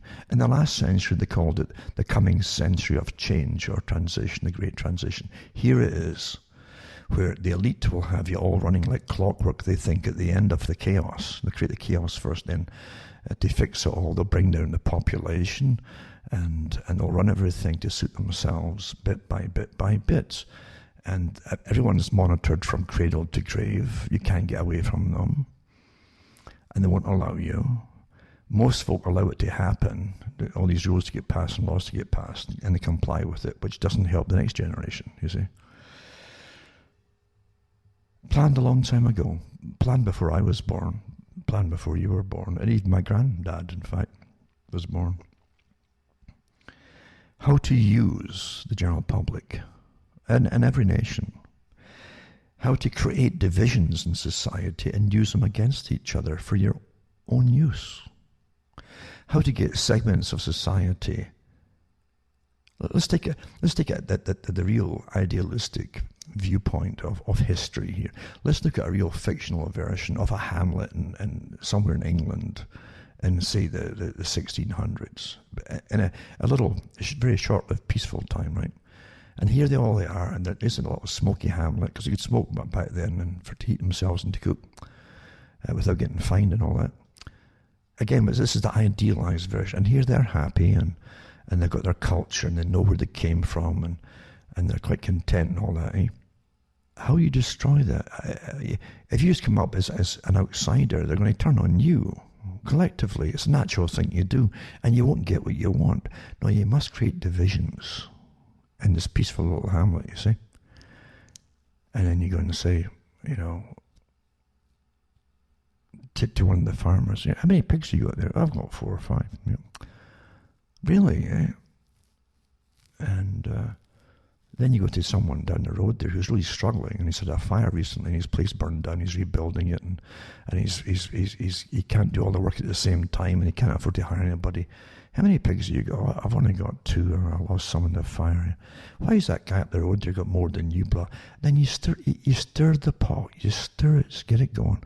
Or you see folk, who are intensive units of solidarity, like a real family.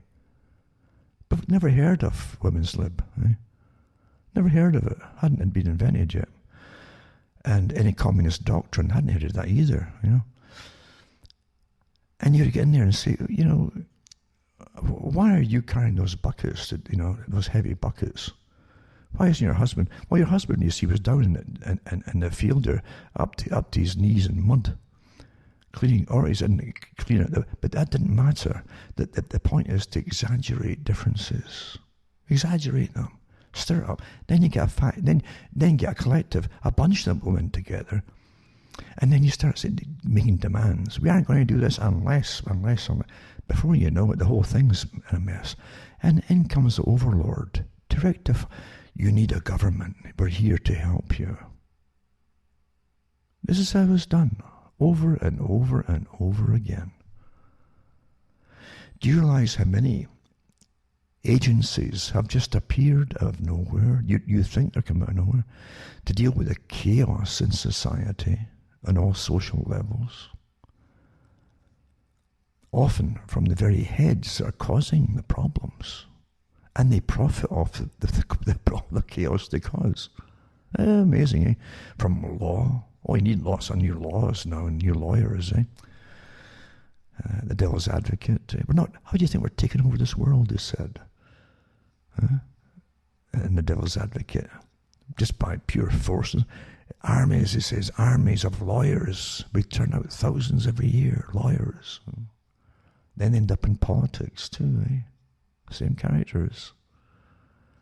And before you know it, you can't just do this or that without getting a contract drafted up and paying legal fees for every darn thing that you do.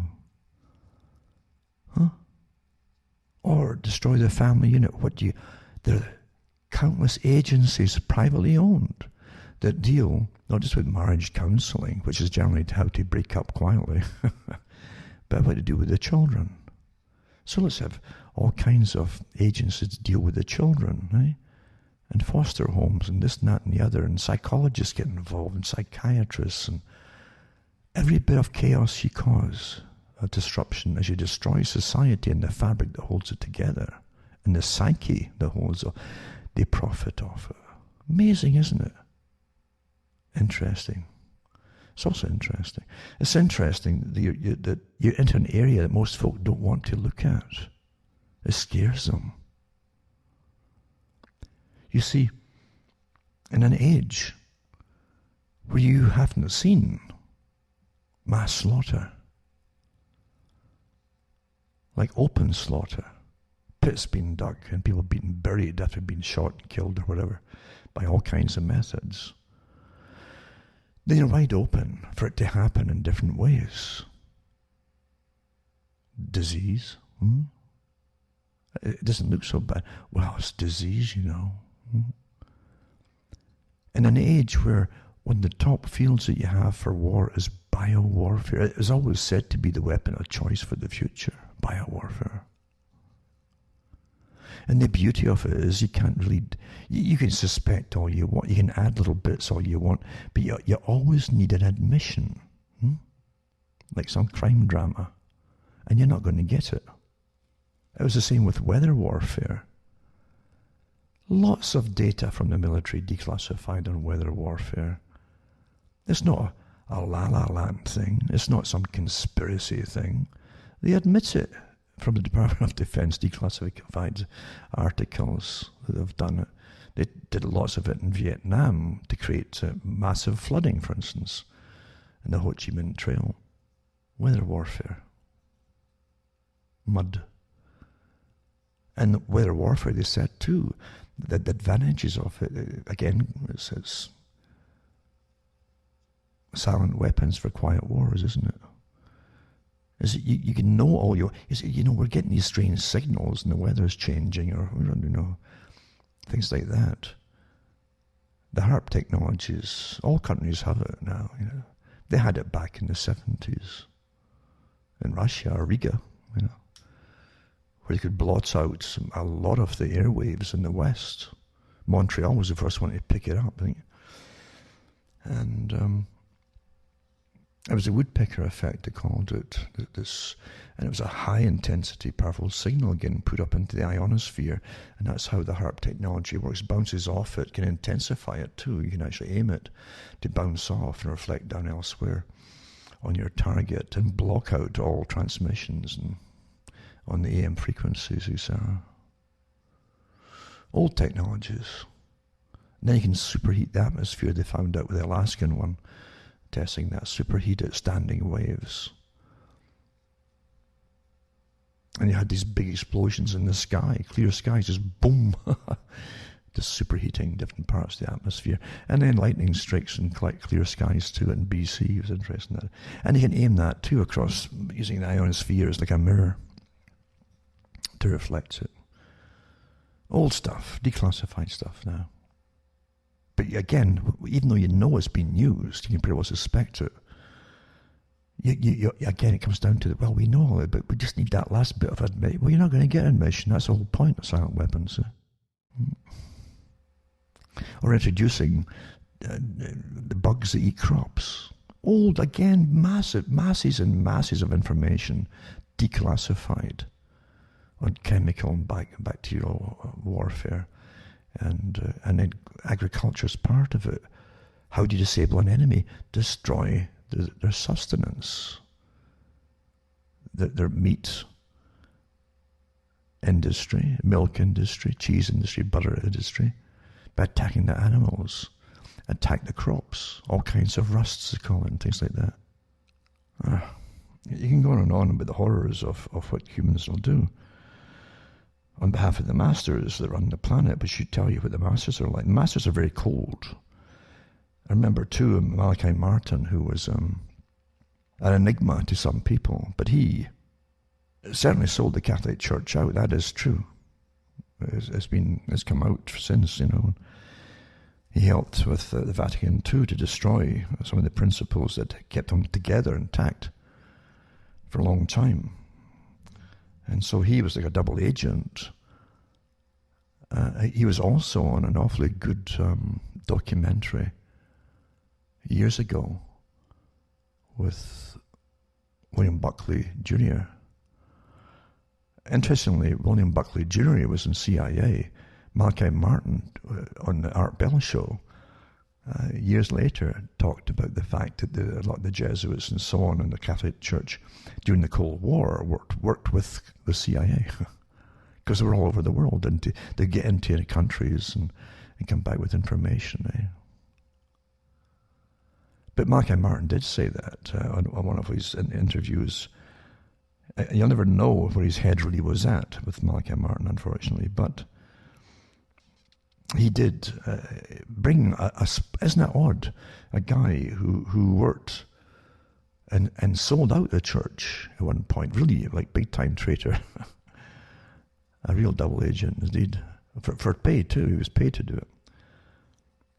Brought back in a humanistic world, in a world where humanism was demanding that folk give up superstition, as the communists called it too, silly superstitions, and try to get rid of it all. And it's all taught through all colleges and universities. All science will replace all these things eventually, and we'll live in a very, again, a humanistic society where experts and human brains will be ruling us. Well, God help us then, Especially if you would wonder, they're really so human, But Malachi Martin did bring them into the church, where it was intentionally or inadvertently the spark of something that was sorely lacking as folk become more and more worldly and secular, including the church, naturally. Because the church itself, all churches are basically staffed with people who come out of the general population. They've been through the same changes, the same indoctrinations into the secular world, where science is supposed to supplant all problems and solve them all and become the guiding light, you see.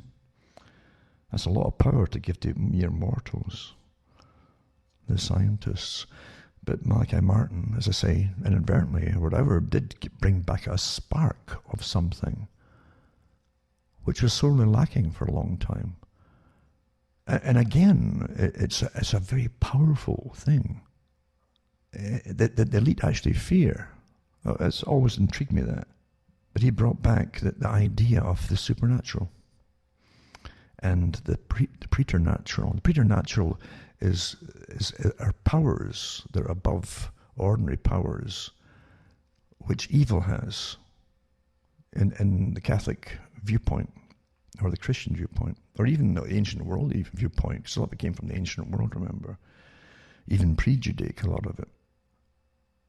And he brought out hostage to the devil. excellently written book describing people. You can take it from two ways. Either they've got severe mental problems, or they've got there's other forces at work here, entities, something in a secular society folk don't want to contemplate.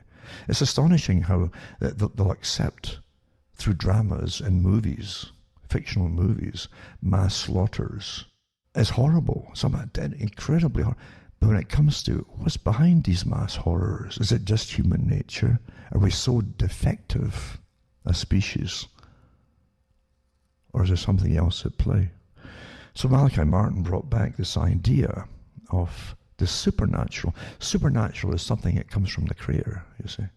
Supernatural is supposed to be preternatural.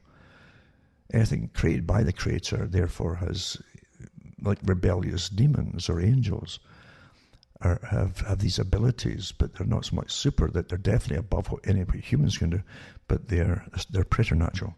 And that was the difference. And he brought back into the church the idea, something that they were forgetting.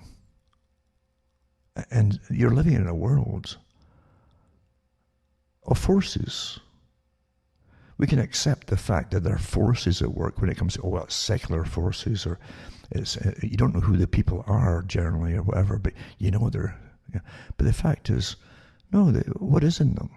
And one of his talks, he did touch on someone he'd worked with for a long time, for quite a few years in fact, till one day he saw him in a particular angle in a library they were working, and he realized he was looking at something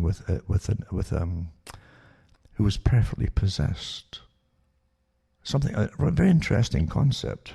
Doesn't matter what you think of it or believe in it, but just take it from what he said. He said that he confronted the guy about it, and the guy realized before he said anything that Martin had noticed it, because these things, remember, have abilities. They have these psychic abilities, and there was no big argument or a row erupted over it or anything, but it was acknowledged that the guy, he'd had it for years and years and years, and he was perfectly content with this thing abiding within him. And you see, this kind of thing rings a bell. It could be like Jung said, who knows? Everybody's got their points of view, but there's such a thing as archaic symbology, archetypal symbology, something that rings true in all of us when we see certain things or experience certain things that shouldn't. When you get a chill running up your spine when a certain thing is mentioned or a certain place is reached, and you know something's happened, or you didn't know beforehand, but you do know now. You've all had these odd happenings, and suddenly, as I say, inadvertently perhaps, who knows, it brought back into the church something they'd forgotten about. And he did say something true, regardless of the fact that he'd sold out. He said the church, like all institutions, right, become corrupt. They all do. Become lazy. It's not new. It's been done before. In all churches, in all religions, where you get a class that devolves out of it, living on the rest, that becomes fat and lazy, and they expect it to be the normal, that this is the way, you see. They forget what they're there for. Francis of Assisi had the same problem. He came back after years being away, after setting up a lot of the monasteries, and to see his own monks basically fat, and they were getting big endowments from generally widowed women, and leaving all the money to them, and they were fat and lazy, and he walked off again. He was so disgusted. What happened to them? So there's nothing new in it. It happens through all institutions. Even if you could get, they do it with communism, eh? It's supposed that they clean out the system, then they put their own people in who are fanatics. Within that generation, they're all corrupt, just like the previous ones. Doesn't matter what you want to call them. That's what happens. So anyway, this is important, an important thing, and very important thing to touch on, because getting back to conology, where you must participate in your own deception, because you think you're going to get something out of it, then what's happening in your lives and to the world in general is the biggest deception we've ever lived through right now. You've been living through, I've watched my own lifetime, a good part of it being pushed way faster, because that's how it works. As they knock down more and more pillars that hold up the roof of stability, you see, it weakens all the other pillars. And the fewer pillars there are, the faster they can move then, you see. And that's what they've been doing since, well, the last 50 years or so. And you really see it happening, and you see the fruits of it. And the fruits, again, it's almost like demonology, where things will wither very quickly, including the fruit itself. But what's awfully important is the one thing that churches had forgotten, especially Protestant churches, because Protestant churches were completely hand in hand with science, from logic again, and so they were easily converted right off the bat, you see, into the idea of, oh no, it's just, they can pray and all the rest, but no, don't believe in it too deeply, huh? And there's no central command. In Protestantism, hundreds and hundreds of, there's still new sects dividing yet from previous divisions, and that's another thing when there's no central command, you see. But they gave up, they embraced the science so quickly. And that's why they were the first ones to fall away from churches. And of course, then you have Freemasonry through it to a humanistic religion to an extent. Higher orders is a bit different. It's more than just the humanistic part. But this is the important thing of all. Communism, which is a front. It's a front, communism, for those who want to rule the world. Of course it is. Just like today, the World Economic Forum is a front for the same group that wants to rule the whole world. Just like the whole idea for COVID and complete lockdown, restructuring of society, destroying all economies and rebuilding is a front. It's all the same system running it all. But from the days of communism, you had the communists themselves laying out what they had to destroy. But the top was religion. Because people, they won't stand and fight for basically a secular idea. You can't get them all to fight, you see. But you can get more of them, and almost all of them may fight for religion or a belief, especially a God-given belief, with God-given rights. Well, who's going to oppose God-given rights? Well, look who's doing it today. The World Health Organization, from the start, they got to end this exemption for religious purposes. They've been at that for years and years. Really? It's an awful nuisance, this God-given thing. You've got rights by your creator. You're born with them. And these characters are there to persuade you to give them all up to them. Mao Zedong, great Mao Zedong in China, said the same thing. He wasn't scared. He wasn't scared at all. He says, all power comes from the barrel of a gun, he says. But he said what did frighten him the most was a big idea. What he was referring to was religion. When the communists took over the Soviet system, they went to slaughter.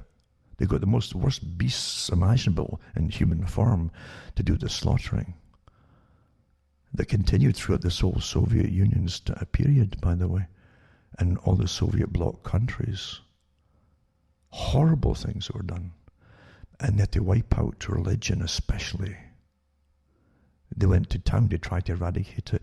You saw it in the Spanish Revolution too, the so-called Civil War. There's really communists behind that too. And what they did to the nuns.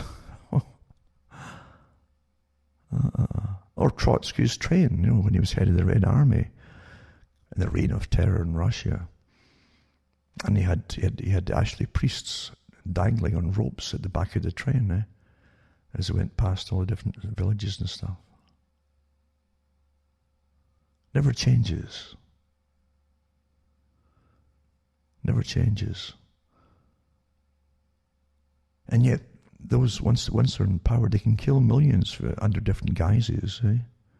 Even for necessity. Well, we can't feed you all. No. then they'll encourage you, and they'll get people from academia to come out and explain to you why it's necessary that you just starve to death, or you don't live too long, because there's not enough medications to go around, you know. You're going to cost the state money, just like you do in Canada now and other countries, step by step by step. But at one time, folk would be horrified. I'm not talking about real, deeply, fundamentally religious people. It was a natural thing that people felt. You had God-given rights, and life was precious. Not the Julian Huxley type, where we'd have to knock man off his pedestal and train him and teach him that he's just another animal in order to change and rule over him. That's what he said, eh? But what they're afraid of is the other thing. Because what scientists can actually take on God, eh? And it doesn't matter why he prattles off about his degrees and this, the other. It makes no difference. Huh? It's like the US Constitution, it was put together by Freemasons. And again, not all of them were absolutely exactly like peas in a pod. But they were sworn allegiance to the same kind of things. And they said, you know, that this was a chance for folk to rule themselves, like an experiment. It was called the Great Experiment at the time. The Soviet system was called the Second Great Experiment. So the first one was American, even though it wasn't given much of a chance, to be honest with you, because the corruption was there from the beginning, from the big landowners. You know? And Washington came out of it owning, 200 miles of land, I think it was, than he did at the start. So it was very profitable too, when you get away from the foundation myths of countries. But it is interesting to note that they talked about self-evident, that's what was self-evident. The people had rights, and it was self-evident. What they really meant was it's given by God. They hate to use the term, being Masons, most of them. You know, not all of them, but most of them. And but it was self-evident. Well, that which is self-evident, that the rights you have have been decimated since then by those that rule. And it's a joke, a sick joke, to try to pretend that the US is still the same US of A. Yeah. It's not. When someone has a state coming after them and goes through their entire savings, if they could live another 500 years, they still couldn't take the state on. If you can't afford, what kind of justice is it where it costs thousands and thousands and thousands of dollars to properly fight some charge? That's railroaded. That's not justice. That's power. That's corrupted power. Of course it is. And then the state takes away one right after another. Again, using all of its agencies. Well, now we've got this other agency, this health agency now. You know, it's privately owned, but it's a health agency, and they'll you better do what they tell you. You see.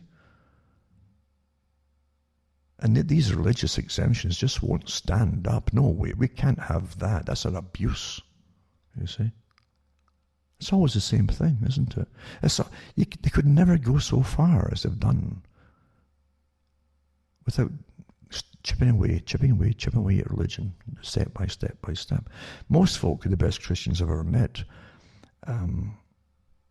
are quiet Christians. They'll stand up for themselves, but they're not the ones that the TV type, you know, that go around there with the prosperity doctrine, you know, to make money. And God wants you to have gold now, you know, not in heaven, like one of them said, one of the preachers did say a while back. But no, most folk are quiet, but they have their beliefs, and there's enough of them. They can be a problem to people who want to take all the rights away from them, under whatever excuses go, the common good, you know, and the greater good.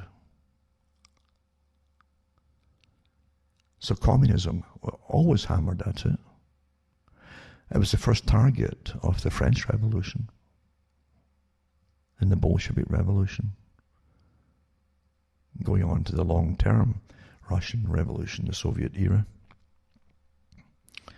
And here it is all again, eh? Same thing. Do you look at the characters you see on television or on the news spouting what they're spouting today? Do you want to have them as your supreme leaders and the supreme being over you? Do you really, don't you feel a bit of trepidation when you look at them and listen to them? Today, especially? You better hear the warnings and motivate yourselves, because everyone here is involved. Everybody's involved right now. And you're all going to get the ultimatum given to you individually. You know that. I look at different authors and the lives of some of these authors, like Aldous Huxley, a man who obviously was up there in the planning. He was in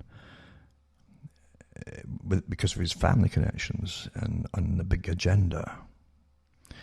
That's why he came out with Brave New World, that science would dominate and control, and that's all there would be. No mention of a supreme being or anything above that sort of thing.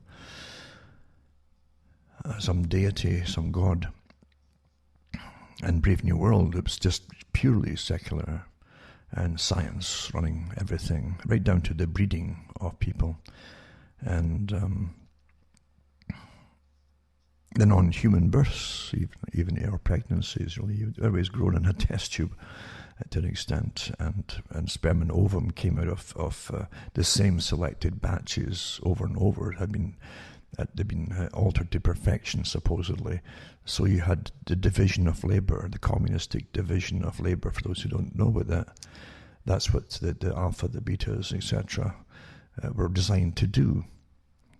And the alphas at the top were the natural leaders. They were designed to be the leaders. And there's alpha plus as well.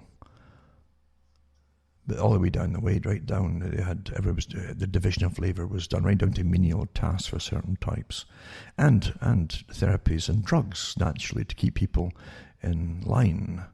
If the ones at the bottom with their monotonous tasks and repetitive tasks, etc.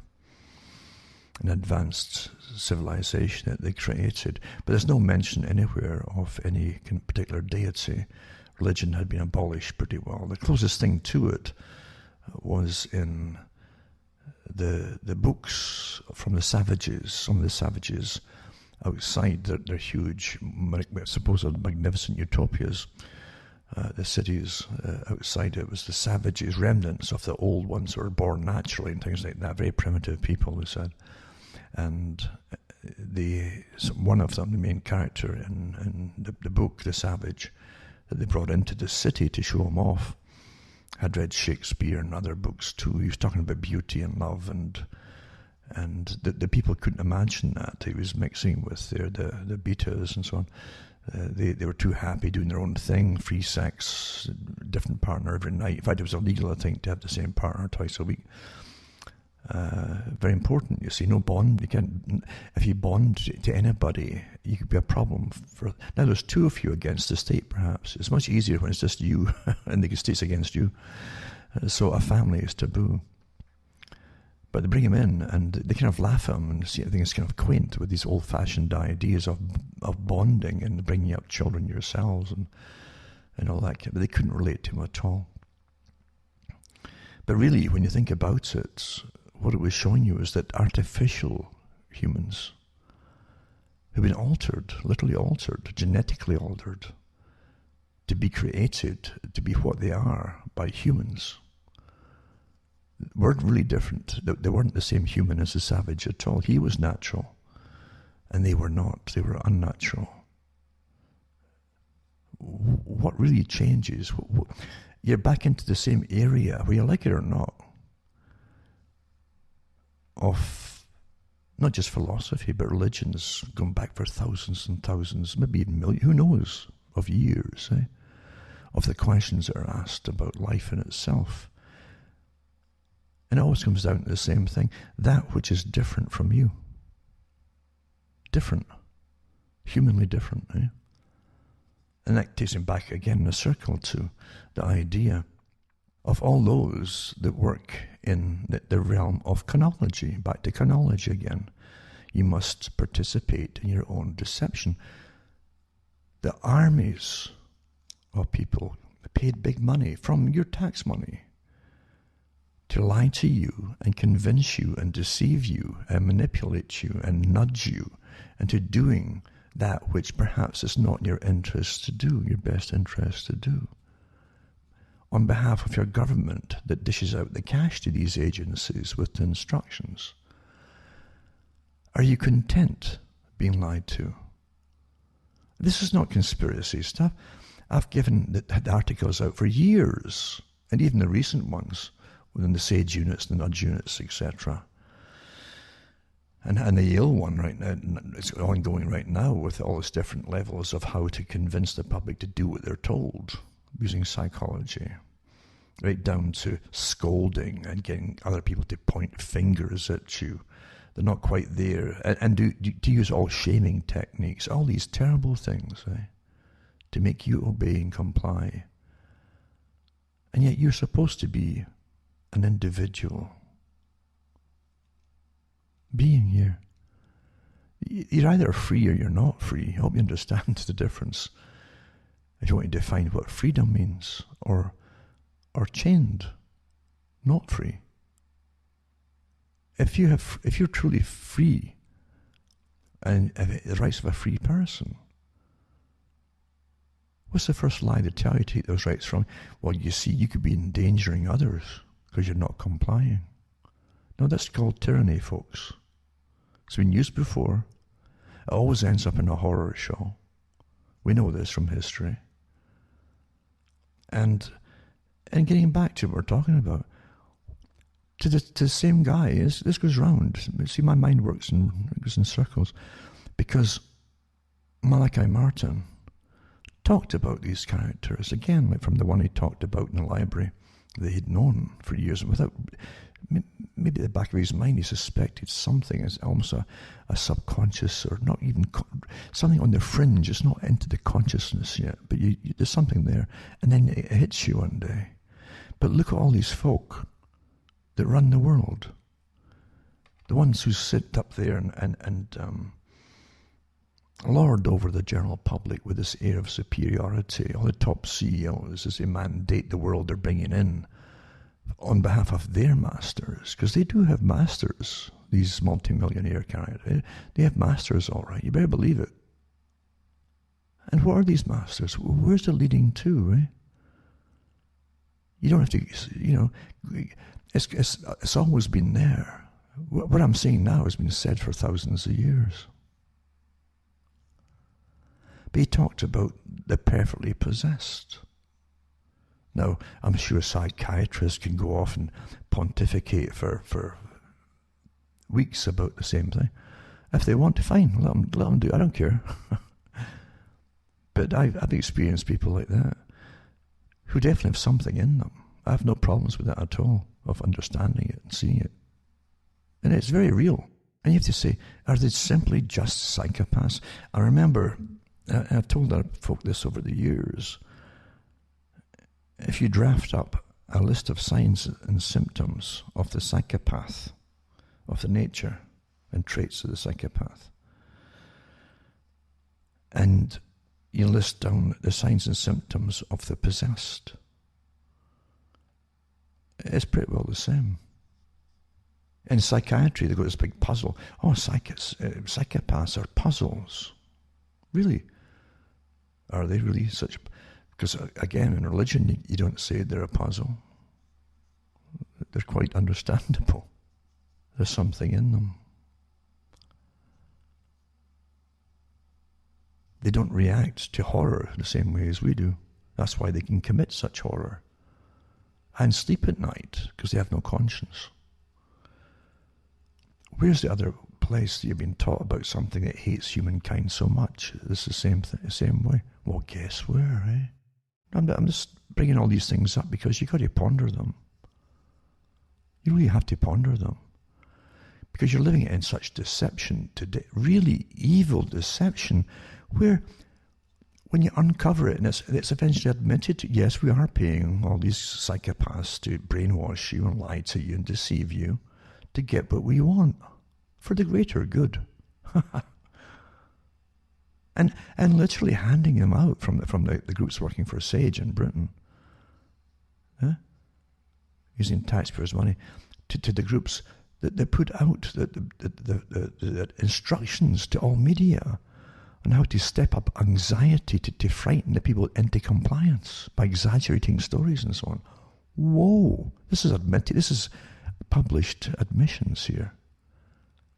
What kind of characters go home after terrifying the public and sleep well? Well, you can say psychopaths if you want. But eventually, you're going to see a lot of compliance towards these psychopaths by folk that you might know, and local cops, and everybody else, as they start to enforce all these horrible mandates on the public.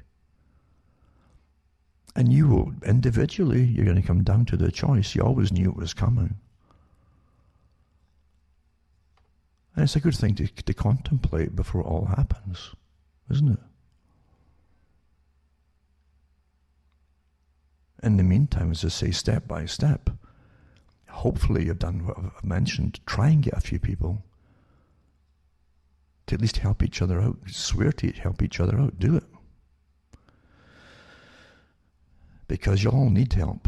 What's coming down the pike here. For basic necessity, just getting along. Because, as I say, the food supply is a big target of those at the top. They want to destroy it to an extent, to starve you into compliance. So I really mean this. This is war. These are all warfare strategies as we're going through. It's nothing to do with COVID. The COVID's a separate thing. It's an excuse. It's a milder thing than I've said. It's hitting certain factions of society harder. We know this. And you can guess as much as you want if it was all accidental or was purposely released. It's up to you. So what you want to think or believe. But put it this way, I see them all in it together. China and the West all working together. And for goodness sake, we know that the virus was in North Carolina, and then through Fauci and the rest of them, they made sure it got to Wuhan. They even financed Wuhan to continue the gain-of-function tests on it and so on, experiments. I mean, there's nothing I really have to really guess at here. It's been published already by them. But evil has to be stood up against. And personally, no matter what you think, humanistically or secular-wise or anything, you should be really at least indignant at having your money paying these evil characters that are finding ways to shame you and force you into complying with things that you shouldn't perhaps comply with. Some indignancy would certainly help.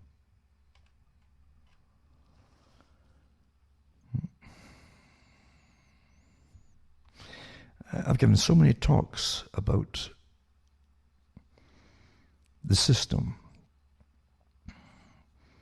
and total warfare, as I've said, has been going on my whole life long, and my parents too, grandparents. You either had wars going on. In between the wars, you had Great Depressions. That lasted from the after World War I right up into World War II and beyond World War II in Britain. And then after World War II, the folk were still on rationing up until the 1950s. And after that, a lot couldn't even afford to meet then, you know. Sacrifice for the greater good, you see. And then when the folks started to get a little bit, you know, of money for the first time, a little bit, it took them years to get to even the 1980s before they started to actually see some money getting saved a little bit and so on. And then Margaret Thatcher privatised, which she shouldn't have done, the council housing systems, because it was technically owned by the municipalities, the people. And it guaranteed housing for all paid for by your grandparents and great-grandparents, you know, already. So how could you even sell them off? But they did. And then when they start to think they're getting ahead and so on, they're involved in all these foreign wars in the Middle East, masses of migration into Britain before that too, and then during it and afterwards, across the whole of Europe because of it. The blowback was all predicted before they started the wars. It was part of the strategy. And then they give you a financial crash in 2007 and 8. And guess what? You're into austerity.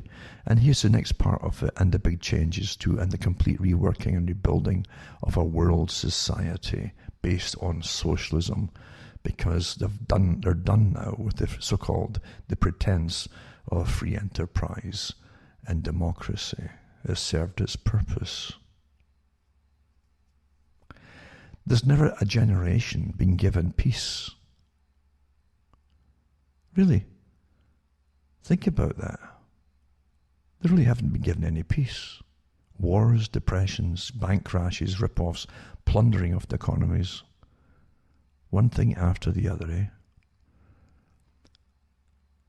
And yet folk want to preserve a system because they're brainwashed to think it was all real and it was there for them. They want to try to preserve that system for themselves. Whatever you do, you can't go back to the same crooks running you. Can't do it. With the pretense, that they're there for you. They should have had enough of all that nonsense. And you certainly don't want the communistic replacement for efficiency's sake that the masters now want.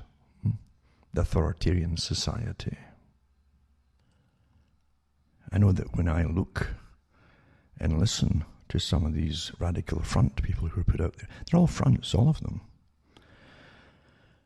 And you hear them completely altering reality as you live through the reality about what you're seeing and what you're noticing as news. And they're preaching radical communism with all of that which it entails, which is mass slaughter down the road, maybe even sooner than you think. You've got to say, what is in these people? And even if you say, well, okay, they're front people for much bigger organizations, which they certainly are, because I know for a fact they would change their tune if they're told to give the opposite points of view, and they still get up the ladder to power. They would do it overnight, immediately. They are what we call psychopaths, certainly. But is that all that's in them? And then you have to say, why would you accept a system where such psychopaths are picked and chosen and trained and employed and used by the elite to rule over you, to change you? Why are you doing it? Why are you accepting this? You're hearing them say it's blatant lies every darn day, which can have no resolution in any practical sense to bring peace on earth, put it that way. It's meant to create incredible divisions, and because it's based mainly on Marxist fantasy, it can't be satisfied anyway. It's a system based on hate with targets, and those who are taught to hate are told who their targets are. That's not going to end up peacefully. But the people at the very top of the world are backing them right now, backing them financially. Which tells you, and I know that even the Irish Sentinel, that they're talking about what should really have to be done if these characters are overthrowing a system that you're in, and not for the greater good, put it that way, then really it's treason. It's insurrection. It's tyranny. In any real system, it would have to be dealt with and then put on trial for what they're doing and what they're going to do, what they're talking about doing to everybody, and dealt with and charged. But the problem, of course, is the fact that the structural system in which we live, the whole structure, is theirs in the first place with its police and everything to do with forces. When you hear force, like a military force or police force, these are their instruments which they will use. And unfortunately, the forces tend to always go along with whoever rules them. Even when a country's invaded, the police immediately go to work the next day for the new master. It doesn't stop. And that's the unfortunate part of it. And police and everything today is completely politicized, with different people being the focus of police attention, especially in the States right now, and across Europe too, where other groups are left completely alone because they've got an elevated status because of some minority position or something like that. There's nothing fair about the system today. It's been completely destroyed in regards to fairness and logic. But yeah, folk who are deliberately paying to have the countries overthrown, to bring in the new system on behalf of those who already rule it at the top, and have done it quietly for a long, long time, behind the scenes. And you're all going to have to suffer because of it, because they've decided to change their world, which they believe they own, without your permission to do so. Like you have no rights at all. I mean, it's up to you if you want to accept that or not. But these people who are funding massive overthrow of a system that belongs supposedly to everybody. Okay, it's a farce, we know that. But supposedly it belongs to everybody. You're all paying for it.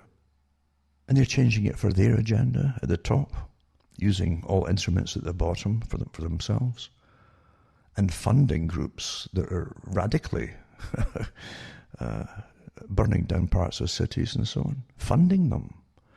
As I said before, under the anti-terrorism law, if you accept money from terrorist organizations, it's the same if giving money to terrorist organizations, you are classed as a terrorist. Well, what happens to all these CEOs and corporations here? You either have the laws or you don't have the laws. You can't select it. It can be selectively enforced. But this is the new system you have to be brought into, with all these things in play at the time. The WEF, the World Economic Forum, has already stated, along with the Club of Rome and others too, that work for the big global structure. They've already said that all the sustainability rules that they couldn't get the public to accept, for like depopulation and post-consumerism and a serviced economy, all this kind of stuff that I talked about years ago. If they couldn't get it done that way, they can get it done by using under the cover of COVID. And they could only allow the companies that would go along with sustainability to reopen. The ones who they deemed, and they're what do you call them, star chambers, where you don't know your accuser. They'll just decide that you're not sustainable, not essential, etc., and you can't reopen, yada, yada, yada. And you only accept this. Oh dear, folk really don't know. And this is the sad part, the path. See, you're managed step by step to give in and to concede, step by step by step by step. And the hope that somehow they'll miss you and it won't get as bad as you suspect it might. That's how it works every time. This isn't the first time in history this kind of thing has happened. So there you are. Now I'm going to touch on a few articles tonight. But again, I've got to keep reminding you, go to cuttingthroughthematrix.com, buy the books and discs, or donate to me. You can use PayPal, you can send cash. There's other ways to get money to me. Checks, and I think MoneyGram too, still on the go. But it helps me tick along. And remember, as I say, make a note of all the sites I have, my official sites, because they are mine. If you can't get my articles up fast enough when I put them up on Sunday nights, then go to my site first before, because some people will take it, you see, to put up on video instead. They've got work to do and processing to do, and it can take longer times to do so. So if you're really in a hurry, you can get MP3 at my site, cuttingthroughthematrix.com. But again, help me tick along and donate to me, because really you have no idea what we're going into here. Now, a few articles just to bolster what I'm talking about at times. But again, just the things that make you ponder about, as I say, like Malachi Martin and his explanation of things, is it really that far-fetched? Do you really think it's just that humans are just horrible people who just go into mass slaughters and so on? or what takes them over, what's at the top that pushes this kind of thing. And who benefits from it? You're always going to say who benefits. Well, the ones who plan it. But what's in them? I've met some of the characters up near the top, and really, there's no doubt there's something in them. They're as cool as can be, like cucumbers, cool as can be. And they don't get stressed, so you could certainly say they're psychopaths. They're not stressed. Psychopaths can't handle stress, you understand. So they don't generally have it. They'll work off stress by getting into someone else's head near them, even a couple of people, and having them argue with each other. And they'll sit back and watch the conflict that they've started. They sit back and watch it, and that pleases them. They get a release from it. That's what a psychopath does. They're perfect for that. It's an amazing gift they have, if you want to call it a gift. But the ones at the top literally can make horrible decisions, but to them it's all practical. They don't feel it, Now, here's an example right here. Right? I've mentioned the Yale study that's ongoing on ways to convince the public. I might put up again the link to that one. They're getting paid by your tax money to convince you to go along with it. And they'll shame you and nudge you and get folk to turn against you and all the rest of it to make you comply and conform, right? Now here's one of these characters, these bioethicists, this fairly recent term. I remember when they first launched them back in the early 2000s, and you heard bioethics, and professors would put out little bits and quips and we're bioethicists. We know what's best for humanity. All you have to do is convince the public to just go along with it, you see. Later, better is to decide for it. See, you haven't been trained to be a good psychopath. It's not easy to train you because it's a gift that you're born with, being a psychopath. No conscience required. This is this guy who's one of them, right? Morality pills may be the US best shot at ending the coronavirus pandemic, according to one ethicist. There you are, morality pill. And it says, Parker Crutchfield, it does not work for consult, own shares in, or receive funding from any company or organization that would benefit from this article, and has disclosed no relevant affiliations beyond their academic appointment. Right? So is he that as a resume to get employed? Who knows? But I don't believe him anyway. COVID-19 is a collective risk. There you are. It threatens everyone. And we all must cooperate to lower the chance that the coronavirus harms any one individual. So it comes down to anyone getting harmed, right? Anyone, right? That's an excuse that you've already heard from Fauci. If anybody gets harmed, you see, when you hear the same terms used, this guy's in on it, right? And it's a collective. It says it threatens everyone. Now, they started at the very beginning even, that, don't worry, it's only the immunocompromised and the elderly that get sick and might die from it. Remember that? Remember that one? Don't worry about it. That's what they said, eh? In fact, Fauci said that they didn't think the US had much to worry about at all back in January and February. Right? Remember that one as well? But then again, so if you're diabetic or if you're obese, high blood pressure, etc., comorbidities, then you might get a problem. See, that's what they said. But most folk, you see, won't even know they've had it. But this guy re-changes his reality again. It threatens everyone. How does it threaten everyone when a tiny minority get sick and an even tinier minority die with it?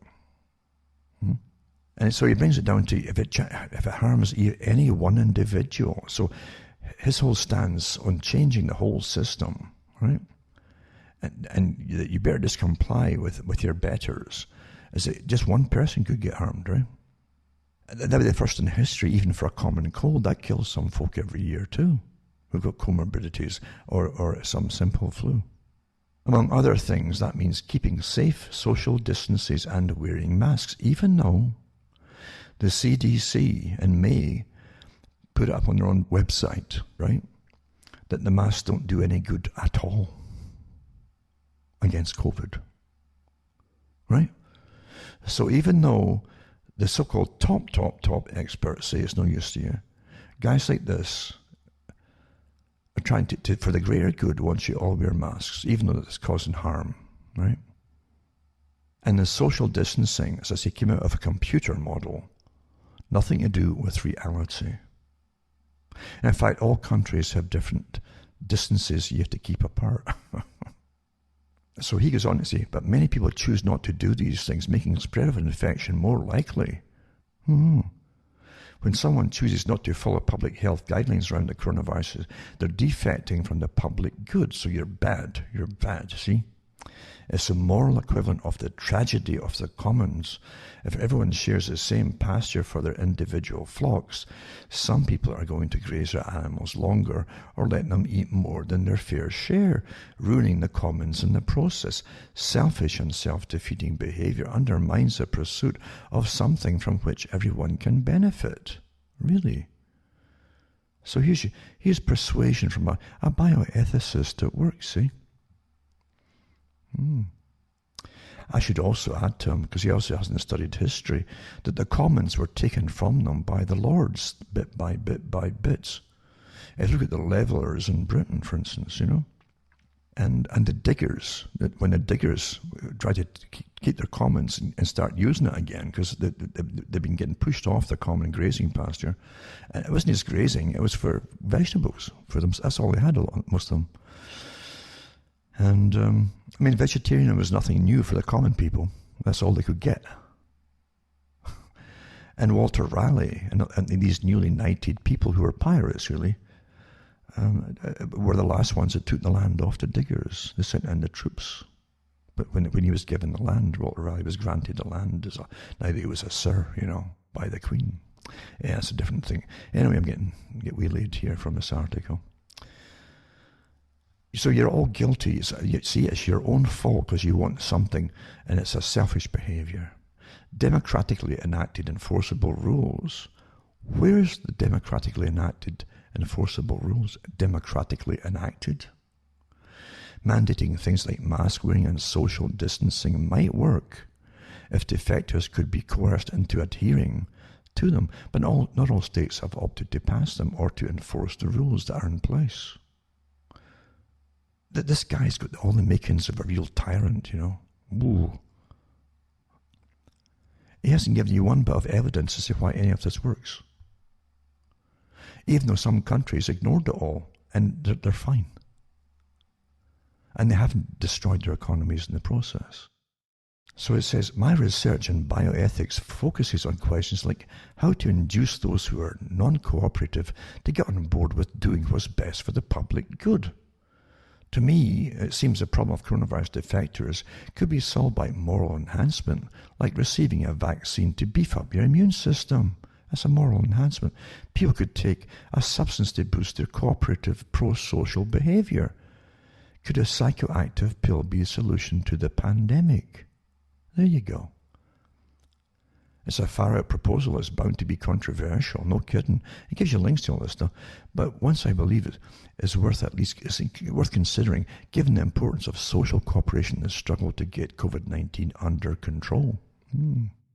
So public good games show scale of the problem. It goes on and on and on. Yeah. You just won't cooperate, you see. You just won't cooperate. You won't do what you're told by guys like experts,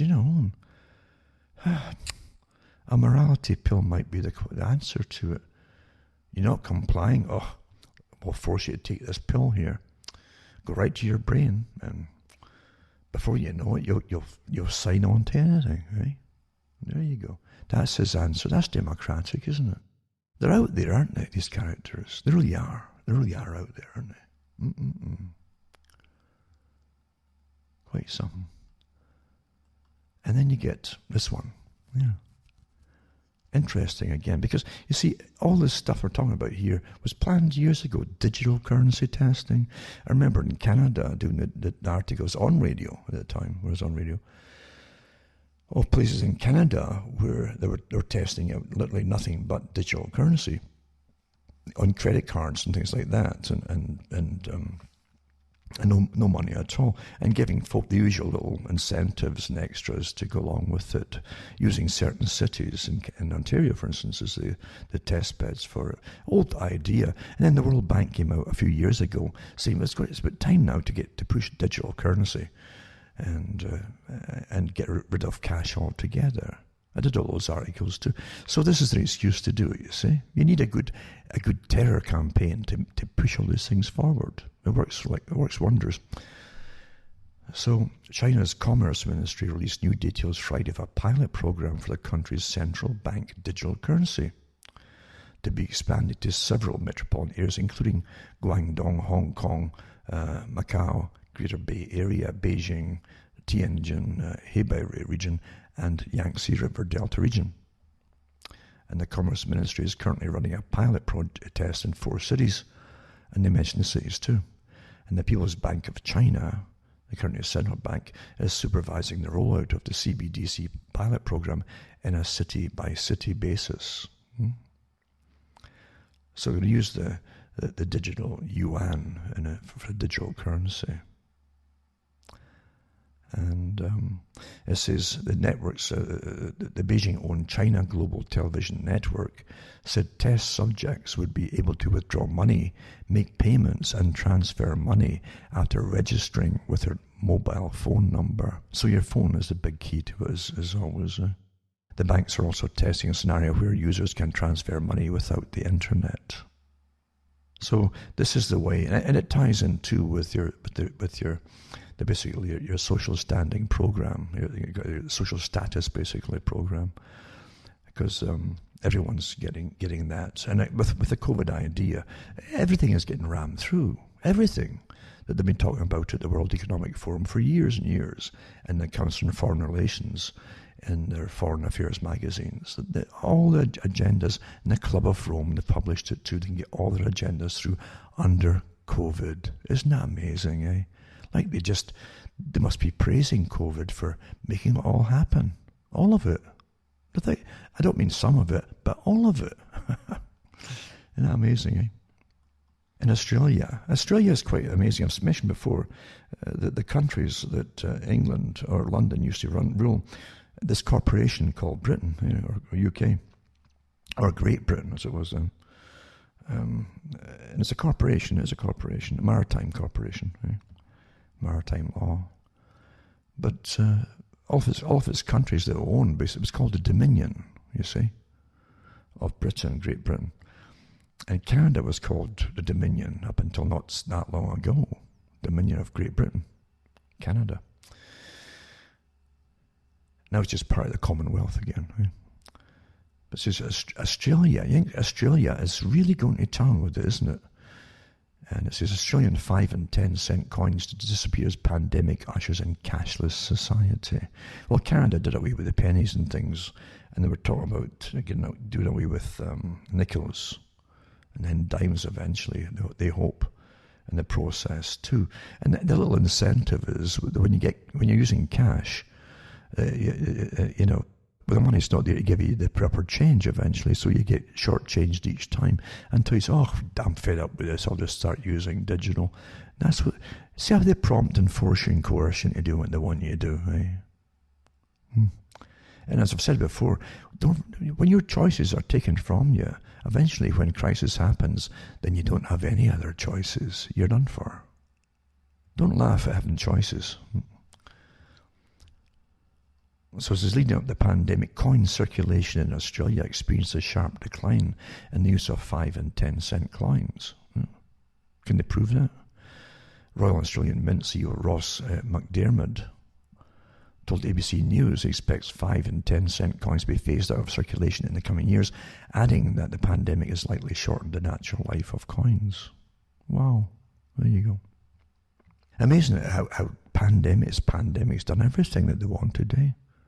They blame everything on my internet speed is blamed on COVID. I'm not kidding you. Slow speed. Oh, it's the COVID, And I talked to the guy. I said, well, why don't you just give some antiviral medication or an expectorant to the satellite? Everything's blamed on it. What a joke, eh? Oh, everything's, see, even with farming and the food supply will start crashing and all. It's not because it's not COVID that caused it. It's the response, this engineered response to it, preordained response that's destroying everything, folks, and killing folk. And more to come. I just want to touch on one thing while I'm on this article before I forget it too. Getting back to the value of life. And with bioethicists now saying, yeah, you shouldn't live more than 65 years. I mean, really, you shouldn't even get your pension. The state could do with that pension money and use it for better things, you know, that you paid into all your whole life. They've had professors come out and say this kind of thing. Again, it's bioethics, you know. It's to train you that you're a piece of you-know-what. Just take euthanasia. It's painless these days, you know. And it's cheap. We don't want to treat you for anything. You know, older folk cost money. Barack Obama had that in his speeches running for presidency. Oh, my grandmother, he was on his granny all the time. And she must have cost the state quite a lot of money. So what? How much money did he throw at the wars? How much money are they throwing at vaccine companies? Trillions of bucks across the planet. Trillions of bucks for all things that won't be used. Trillions of bucks to keep everybody from going to work. And then they'll try and tell you that to treat you for something, oh God, it's just too expensive. When you see a failure in logic, in the continuity of logic, you're being deceived, folks.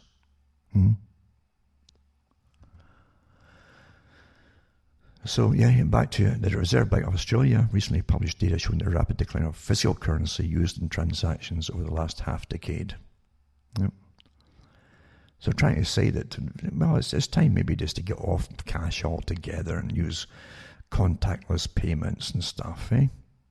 And that way they can monitor every single person on the planet and withhold it if you're bad.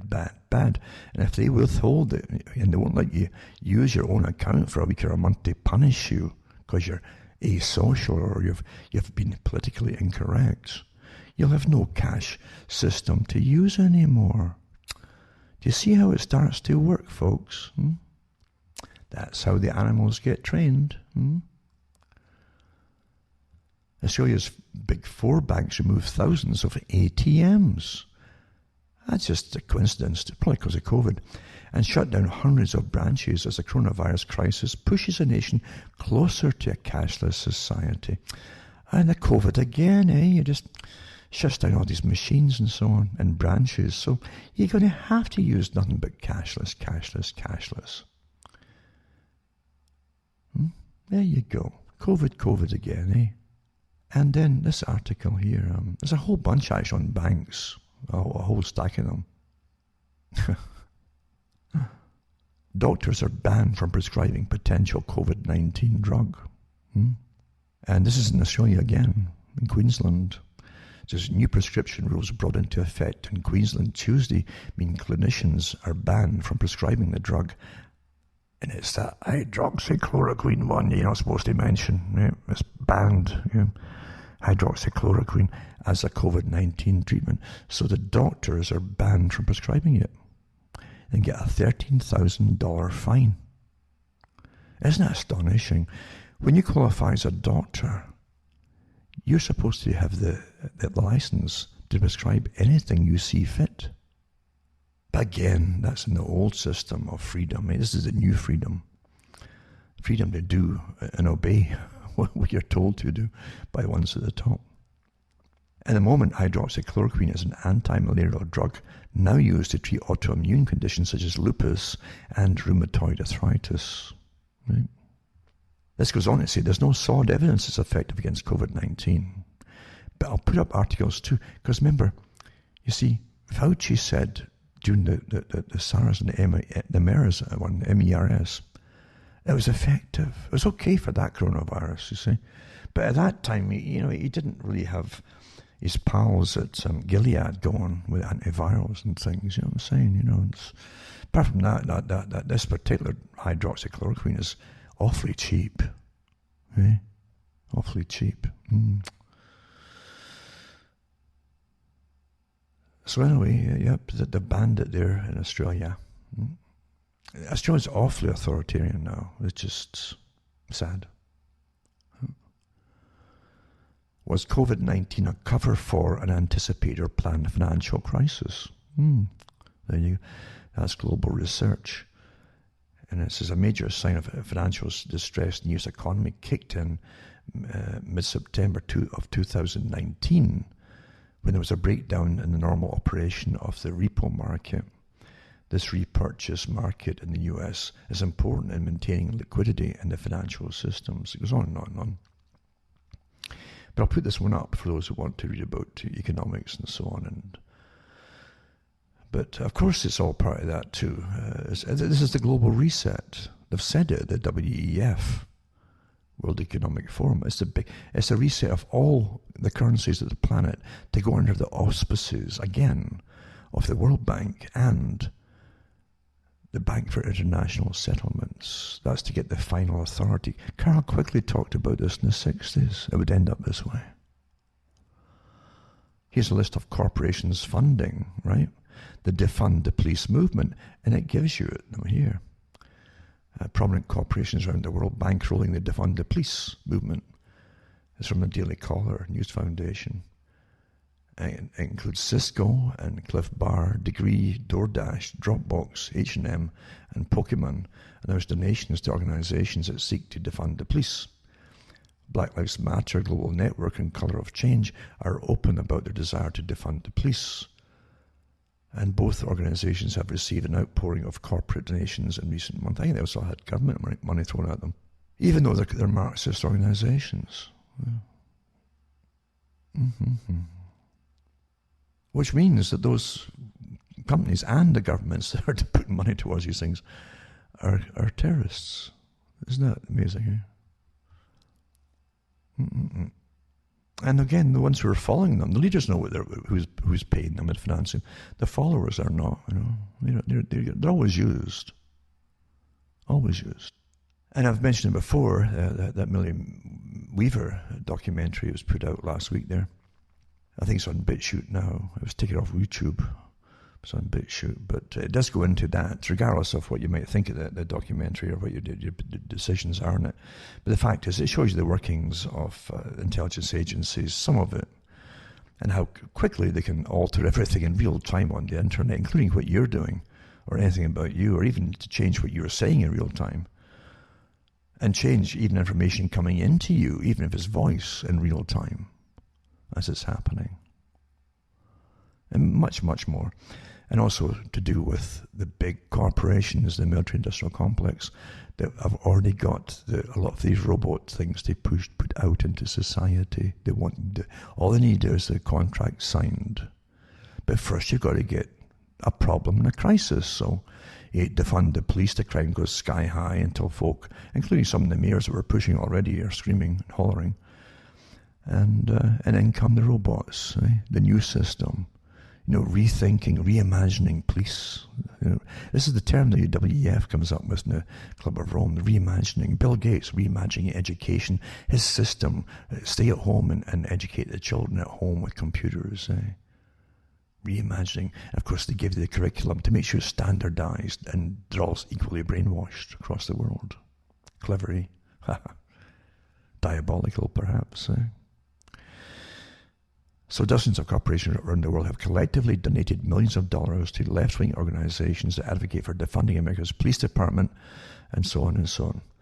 Companies including Microsoft, naturally, Intel, and Airbnb have donated to Black Lives Matter, Global Network, and Colour of Change, both of which want to defund the police departments. And a lot of celebrities too are funding defund the police movement. As they all move, some of these, they're all leaving Hollywood, They're telling you defund the police movement. Oh, dear, dear. There you go. I tell you. It goes on and on. So yeah, I wonder if they ever stop and think, why are the richest folk on the planet funding them? The ones that they're actually complaining about, like this, who rule and own the system, are funding them to create mayhem, to get what they want, you see. It's just, you wish they'd figure it out. Germany is to test a universal basic income by handing people £1,080, that's pounds, like British pounds, per month, regardless of whether they have a job, because it's from the Mail Online. So they'll give 120 Germans £1,080 per month, and they'll experiment and test them how their behaviours change as a result. And it comes as support from nationwide schemes gain traction amid the pandemic. And Spain has already announced plans for basic income to help economy. It can't recover, folks, when you're paying folk not to work. Huh? How can the economy recover if you're paying folk not to work? But the whole plan really is because you're superfluous now. All your factories went off long ago to China and the Far East, and it was all signed in under free trade negotiations. Again, through the World Economic Forum, WEF groups all involved with the GATT treaties and so on. They probably weren't asked if they wanted it. Would you mind losing all your factories and all your employment and so on? And so it was worked out 25, 30 years ago that eventually you'd get to the stage where they just pay you to stay home. And then now they're going to study them. They've done these tests before, by the way, basic income studies and so on. So they're going to make it run for at least 3 years. Right? And it comes as public support for basic income schemes rise across Europe amid the coronavirus pandemic. It's amazing. It's all to do with coronavirus. This virus is changing everything all by itself. Right? Another one too is Fed's direct money transfers are coming. And Brainard says Fed collaborating with MIT on hypothetical digital currency. Oh, here it goes again, eh? I guess probably because of COVID as well, but yeah. And so they published a remarkable interview 1 week ago this is on Zero Hedge, I think it is, yep. And with two former Fed economists, Simon Potter, who was also the former head of the Fed's plunge protection team for many years, and Julia Coronado, as close to Coronado, who had tremendous impact and influence on prevailing thinking at the Federal Reserve, and who hinted at the Fed's last-ditch reflationary strategy, wiring digital money into Americans' financial apps, bypassing the reserve system entirely and sparking an inflationary conflagration. As I said last Monday, the two proposed creating a monetary tool they call recession insurance bonds, which draw on some of the advances in digital payments, which will be wired instantly to Americans. Yeah. The U.S. Federal Reserve is not federal, as we know, and it's been really a racket since it was created. But it doesn't matter if they're going to be in charge of paper money or coin or digital. It's the same people running it. If you ever wanted a real war, that would be the one, because they'll never give up that. You imagine the power to run the Federal Reserve, eh? The power. Where no one investigates you. You are your own power. You've already heard in the past crashes like guys like Greenspan saying that, oh, no, they can do what they want, basically. They're not subject to government dictates. Yeah, I'm telling you. So the Fed is planning to send money directly to Americans in the next crisis, it says here. And it's got links to that as well. Stay at home, pay to stay at home. But everything, there's nothing for free. I hope you understand that. There's nothing for free. And the more you do for government or get from government, the more they demand of you. And they've got an awful lot of demands all lined up. step by step, until your life is going to be ruled by them. Roll up your sleeves maybe once a month, who knows? Forever, eh? How about that? Or you want to eat good food? Oh, here's a few hoops you have to jump through in that case to get the privilege. Everyone's a privilege then. I hope you understand. I'm not kidding you here. This is what it's all about, folks. This is where it's all going. Very quickly. Very, very quickly. Never take anything from government. Never. Because they will. They want it in blood. Maybe literally in payment, the way things are going. And if you have blood that they want, maybe more than you can imagine if they're after it. Celebrities, defund the police. Or they're funding defund the police, I should say, movement. And it mentions Anna Kendrick, Ellen DeGeneres, I was calling the same, Jennifer Aniston, Justin Bieber, Leonard DiCaprio, John Legend, Olivia Culpo, Rihanna have donated to organizations that want to defund the police. And Black Lives Matter Global Network, Color Change, and so on, are among the groups to benefit from a flood of donations from celebrities. All three groups are working to defund the police, and the movement for Black Lives Matter wants to abolish prisons as well as police. So there you go. They've got a wonderful utopia. And it goes on and on and on. So they want to abolish everything that inflict violence on black people. So that, again, these institutions all inflict violence on black people. It must be abolished and replaced by institutions that value and affirm the flourishing of black lives, website states. Utopia. Utopia.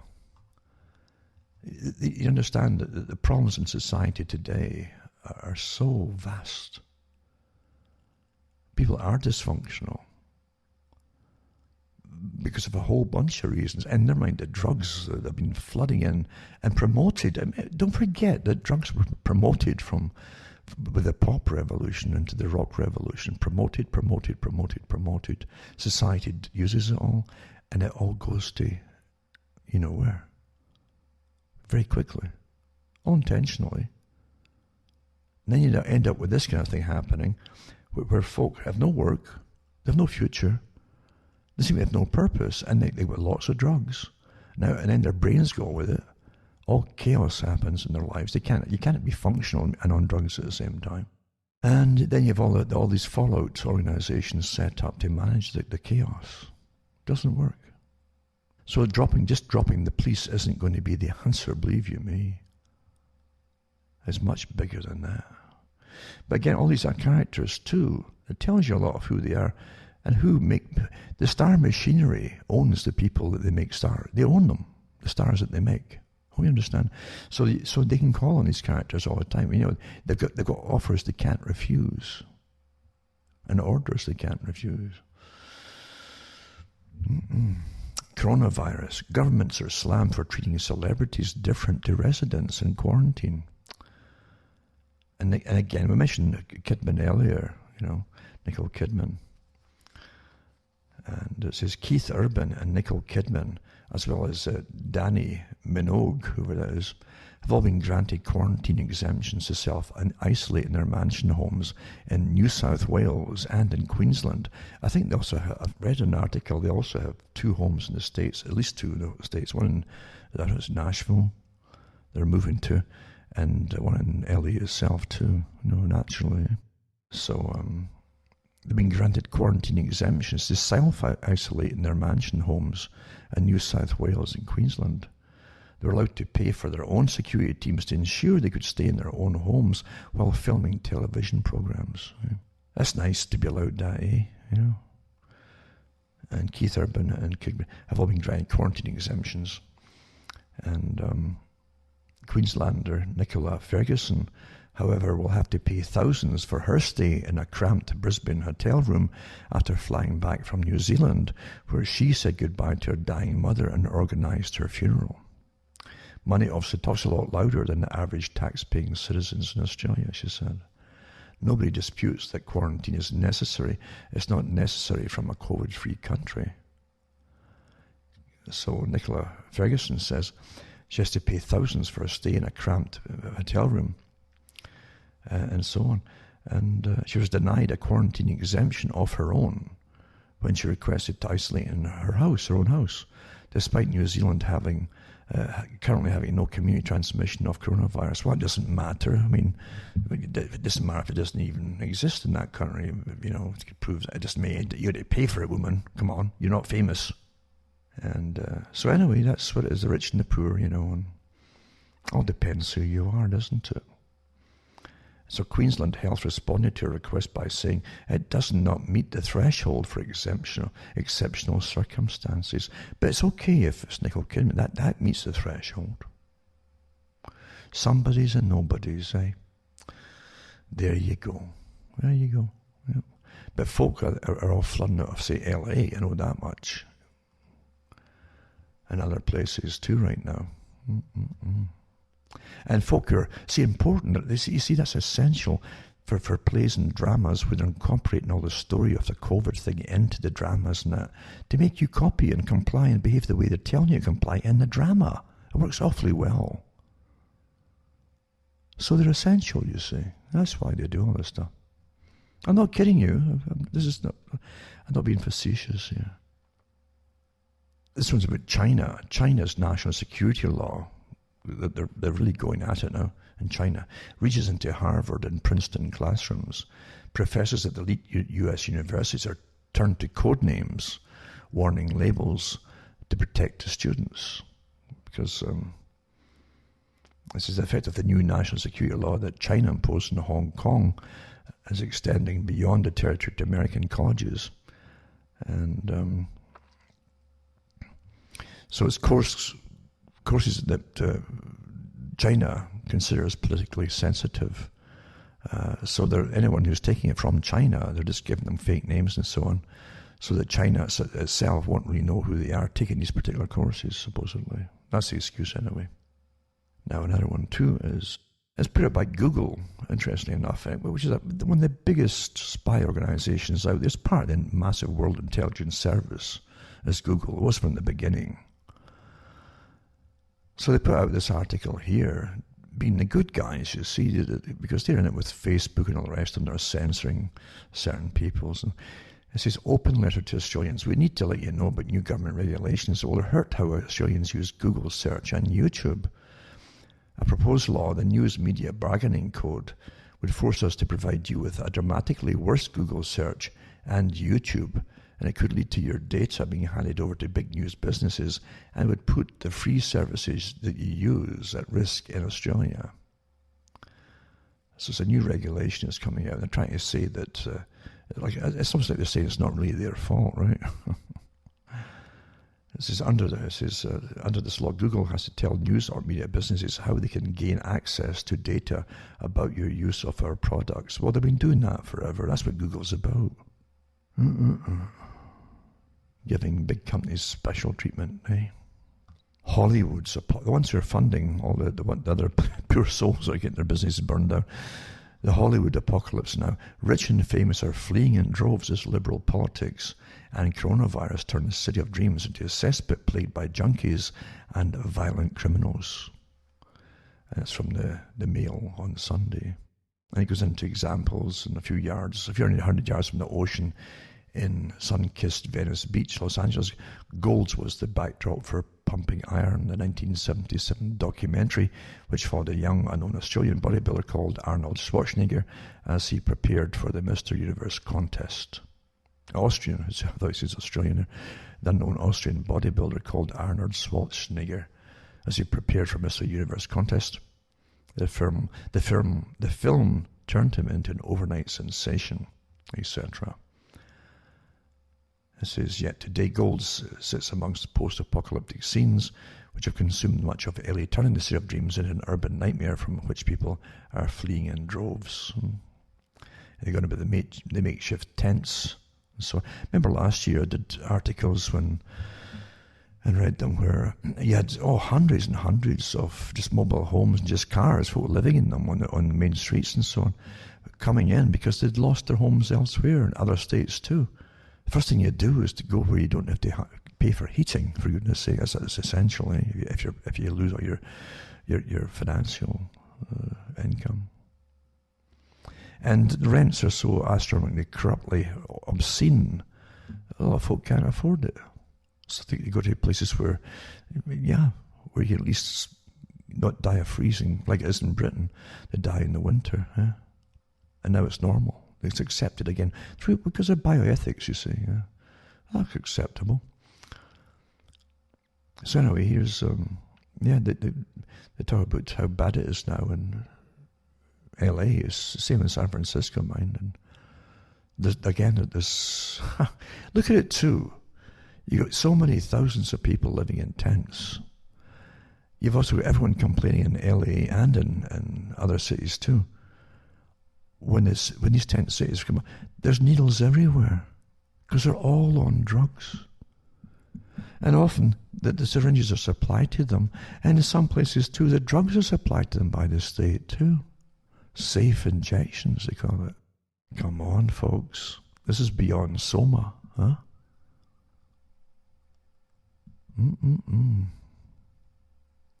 These are all techniques to create a class that will literally accept the final exit by the bioethics committees, you know. It really is. That's what it's all about, folks. Essential, non-essential. I said years ago, with all this demand, there's too many people, there's too many of you that are on about constantly from the top, the Sierra Club and all the other big groups that the Duke of Edinburgh belonged to, as an example, one example. Too many of you, and David Attenborough, Cousteau, too many of you. I said, do you think they're going to keep you hanging around as pets when they've no work for you or no use for you? They can't use you to gain income. Do you think they're going to keep you as pets? I did this talk years ago. Oh, no, they'll convince you what they want you to do by making it so bad. By the way, I want to mention a series I'll put up. If I can find any links to it, I don't know if you can get access to it, but it was put up by Britain 2013 called Utopia. It's a 6-part series, and there's actually 2. They have the first series and the second series, but the first is about literally what we're talking about: an elite who already rule the world, just coincidentally. A secret society that is, has all the power. They've infiltrated MI6 and CIA. They've got members everywhere. And their whole thing is to prevent overpopulation of the planet by basically releasing a virus and then offering the vaccination, which in the early phases of the show tells you it will also sterilize the people who get the vaccine. And it goes through this convoluted story with amazing graphic violence, just for the sake of violence, and sex and all the rest of it, and things that they through PC stuff that they shove in there. But a lot of the stories actually in there, including the twists at the end of they want to eradicate most of the public. That's a big secret. Most of the public, not just sterilize them, but eradicate them completely, and so on and so on. And to see some of them turning on each other towards the end. But there you go. And they have the big guys at the top that are into this, altering the genetic makeup of the individuals that are going to survive. And that's exactly what this new RNA vaccine is going to be by Moderna. You alter your genetic makeup permanently. What a coincidence, eh? I've always talked about predictive programming, how they give it to you in entertainment, so when it comes out in reality, it seems kind of familiar and you don't really question much. It seems natural because you've been fed little bits and pieces of it, and it is familiar to you. Even if you haven't consciously really dwelled on it, it's familiar to you, and you accept it more easily. The behaviorists know this, you see. That's how it's done. Lots of things like that out there. But it's called Utopia, and they're a 2-part series, and each part 1 has got 6 episodes. I think part 2 is the same. If you can get a hold of it. Someone sent it to me, luckily, and And it was interesting to watch it. Predictable from my point of view, but it was interesting. They even had it all out there. A kind of Bill Gates type character in 2013 who talked openly about depopulation and so on. And just before I finish on that one, you find generally these characters who write these things are paid and coached by the ones who really do run the world on the topics they're going to write about. The guy who wrote Make Room, from which they took the story for Soylent Green. That's where it came from. It was called Make Room. And the guy literally admitted he was approached by some of the eugenicists at the top to actually promote that idea in his story. That's what it was about, to try and get the public to think about it, that there's too many of them, you see. And so they would maybe not have children or something like that, and persuade them not to do it. And that's where that story, Soylent Green, came from. Make Room was the original story about it. The same thing happened, of course, with many movies, of course, and Logan's Run. That was one of the other ones too. It makes it sink home, the idea. Oh, there's too many of you. And the idea, really, I could tell right off the bat with Utopia, was, and I bet it worked pretty well too, for folk who really sit for half their life watching TV. Because these episodes are really padded to drag on a bit. But it's to get them talking about it, you see. And they'll find that groups will, well, I can see their points of view, because they can put it across. Again, like the bioethics would put it across, you see. There are too many folk taking up the resources, and eventually there won't be enough food to go around, and enough of this, and yada yada. There's even a part in one of the later episodes in part 1, or part 2 actually, where one of the characters are set loose. They've been trained in their sleepers to actually release these viruses in different parts of the world, come out of hiding and throw off their disguises. And one of them talks to a woman and says, "This nice child, don't you feel guilty about having that child?" Then he goes into the usual sustainability thing that they've already trained people into, all these different movements for Save the Earth and all that. And he says, do you realize how much carbon that child's going to cause to be consumed and used in its lifetime? He goes into all the amounts of carbon that's been put out by Friends of the Earth and stuff. And David Attenborough. And again, the Club of Rome and World Economic Forum, all the usual culprits. Because it's always been the same agenda. Always. It doesn't matter what guise they use to get it through. It's always been to reduce the population of all of you. And you can't please them. Don't forget the countries of Britain and other ones.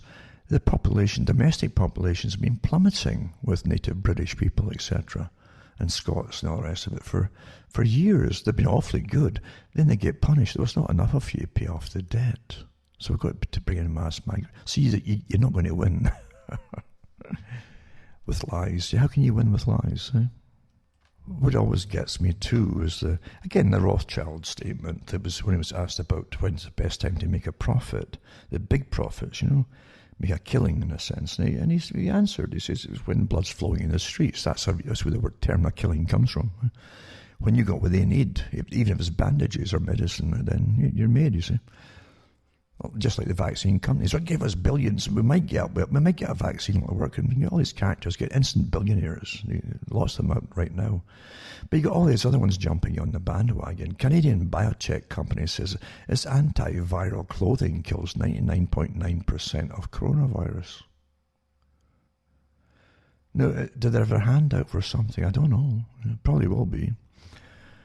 But this Toronto-based biotech company, and it's developing a new kind of COVID-19 protection, antiviral clothing. And they go into the usual sales pitch kind of thing that's going to be interesting and necessary, etc., etc.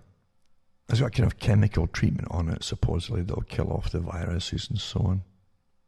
And how long it will last, and how long it'll take to even kill the stuff, and how many washings it'll take, yada, yada, yada, mind you, I mean, what will this chemical do to you if you're breathing the darn stuff in all and you're wearing it? Telling you. So the chemical targets the fatty molecules that surround viruses, destroying them in minutes. It's been tested on other pathogens too, including norovirus and H1N1 and E. coli. So everybody's in on the act, eh?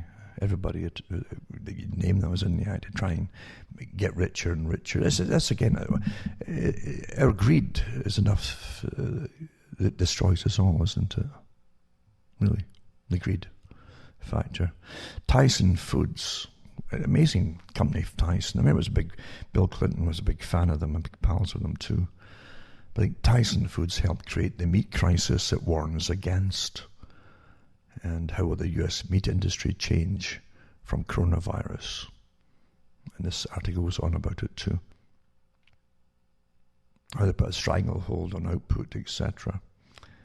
And there have been about 12 closures at US slaughter plants this month because of coronavirus outbreaks amongst employees who were jammed together in processing lines.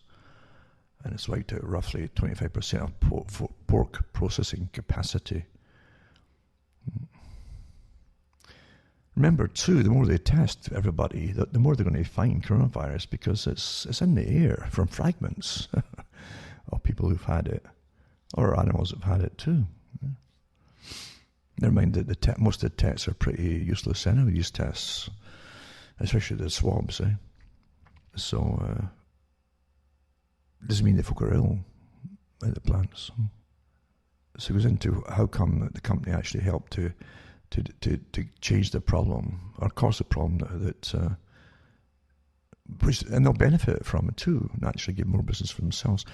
And then another one too, Tyson joins Bill Gates and Cargill, that's another big business, agribusiness, to invest in lab meat producer. No, it's a coincidence. Bill Gates he's innovative. Where's vaccines, antiviral drugs, education for children, depopulate sterility, He's just an interesting fellow. He's got interest in these things. It's a pastime. Everybody who's bored stiff needs a hobby. That's his hobby, So he's at Tyson Foods again, boosting its bet on meat that comes from the lab instead of the slaughterhouse. Now, Bill Gates already has patents out and some of these artificial hamburgers and things, I think, too. These veggie burgers and all that. Again, it always benefit from the chaos that is the cause at times. Philippines bans chicken imports from Brazil on coronavirus scare. There you go. And so imposed a temporary ban on poultry meat imports from Brazil on Friday after 2 cities in China found traces of the new coronavirus in cargoes of imported frozen food, including chicken wings from the South American country. Mind you, if you did the same thing with that president, and was it Tanzania in Africa, who took swab tests from fruit, right, and different things like that, and also even from motor oil at one point, and they all came back positive for coronavirus. So he kicked the WHO laboratory out of his country. Quite right, too. So maybe they should try that. But maybe that's what they're doing. They're just, I guess they should test everything in there, and probably find it all over the place, no doubt. Depends who's doing the testing. So Brazil has the world's second worst COVID-19 outbreak after the US, recording more than 3.2 million cases and more than 105,000 deaths. Remember, if you've got that darn thing and you don't know you've got it and you have no symptoms of it and you die of heart attacks or motor accidents, well, they put you down as COVID. This is incredible what they're doing. And it's been admitted to in a lot of countries, including the US. So you can't even take these death figures as meaningful. So anyway, everybody's getting affected by it. Eh? Everybody. Everything in society. Dr. Fauci says aiming for herd immunity would lead to enormous death toll, he says. See, anything like normal immunity from your own body, it's not profitable. So he's Fauci, he says it will cause enormous death toll. And so here's remember I mentioned the blood plasma treatment? where you can get the white blood cells, the actual the immune cells, the response ones, you know, the antibodies to the disease from the blood plasma, and give it to people who can't pull out of it themselves so well. And there's a big drive. I remember when I mentioned it, I saw it happening before it happened, because sure enough, the Red Cross went into overdrive to get more blood. Then admitted it was taking the plasma. Well, where's it going? Why aren't they giving it to the folk who really need it? Or, of course, they would say that they are giving it to folk who really need it at the very top, eh? So Dr. Fauci says aiming for the herd immunity would lead to an enormous death toll, and the FDA halts emergency approval of COVID-19 blood plasma treatment. What power this has got, eh? FDA. And Trump shares Fauci's advice on in-person voting amid COVID-19. And Fauci, who is this Fauci, eh? He issues a warning about Russia's new vaccine, and Islam's disturbing Georgia school that reopened. This guy is getting himself in a real dither, you know. A real dither, I should say. So he says a staggering death toll would come from the coronavirus, particularly amongst vulnerable people, if the US allows infections to sweep across the country in a bid to achieve possible herd immunity. So it'll not happen naturally, which happens always, even with the Spanish flu. You understand the Spanish flu went away, didn't it? After about 2 years. Gone. That's what normally happens. It devolves its potency. That's what generally happens. I read the article too from Oxford, remember, a few months ago, and I mentioned that one too, where the chief virologist working on the vaccine over there at the time said that it was disappearing so fast in society, the virus, that they might not have time to actually come out with a vaccine. It'd already be gone, he said. And Fauci said at the beginning that, this is the whole agenda that was really part of the dark winter exercise too, ongoing. Where they mandated that they'd lock the whole country down, and lock up everybody who's healthy, yeah. And Fauci said you'll never get out again unless you get the vaccine. At the beginning, because it's profitable. It isn't just money and profit. He works for the big society that owns the world. That's why he's got so much power and what happens. It's an agenda for reshaping everything. So he says, if everyone contracted it, even with a relatively high percentage of people without symptoms, a lot of people are going to die, he says. The nation's top infectious disease expert. He's not an expert. I don't think he's an expert. I really don't. He's wrong on so many things. He said at the beginning, remember, they didn't think Americans had much to worry about. Remember that one? So he says, if you look at the US of America with our epidemic of obesity, as it were, with a number of people with hypertension, number of people with diabetes, if everyone got infected, the death toll would be enormous and totally unacceptable, said Fauci, director of National Institute of Allergy and Infectious Diseases. And don't forget, too, his institution's got money, millions from Bill Gates, too. Really astonishing, eh? And he also says anti-vaxxers could ruin any chance of COVID-19 immunity, he warns. I'm telling you. It's also interesting, too, in their article, they're starting to worry about folk who might want to take the vaccine, or a big movement starts, eh? And so they might not need as much folk to get herd immunity. If just 30% or I'll try to find the article before I finish, where they try to drop the amount. And the CDC confesses to lying about COVID-19 death numbers. And this one goes back again to April, right? Just to show you again, you got to remember that how they were fudging the rules then.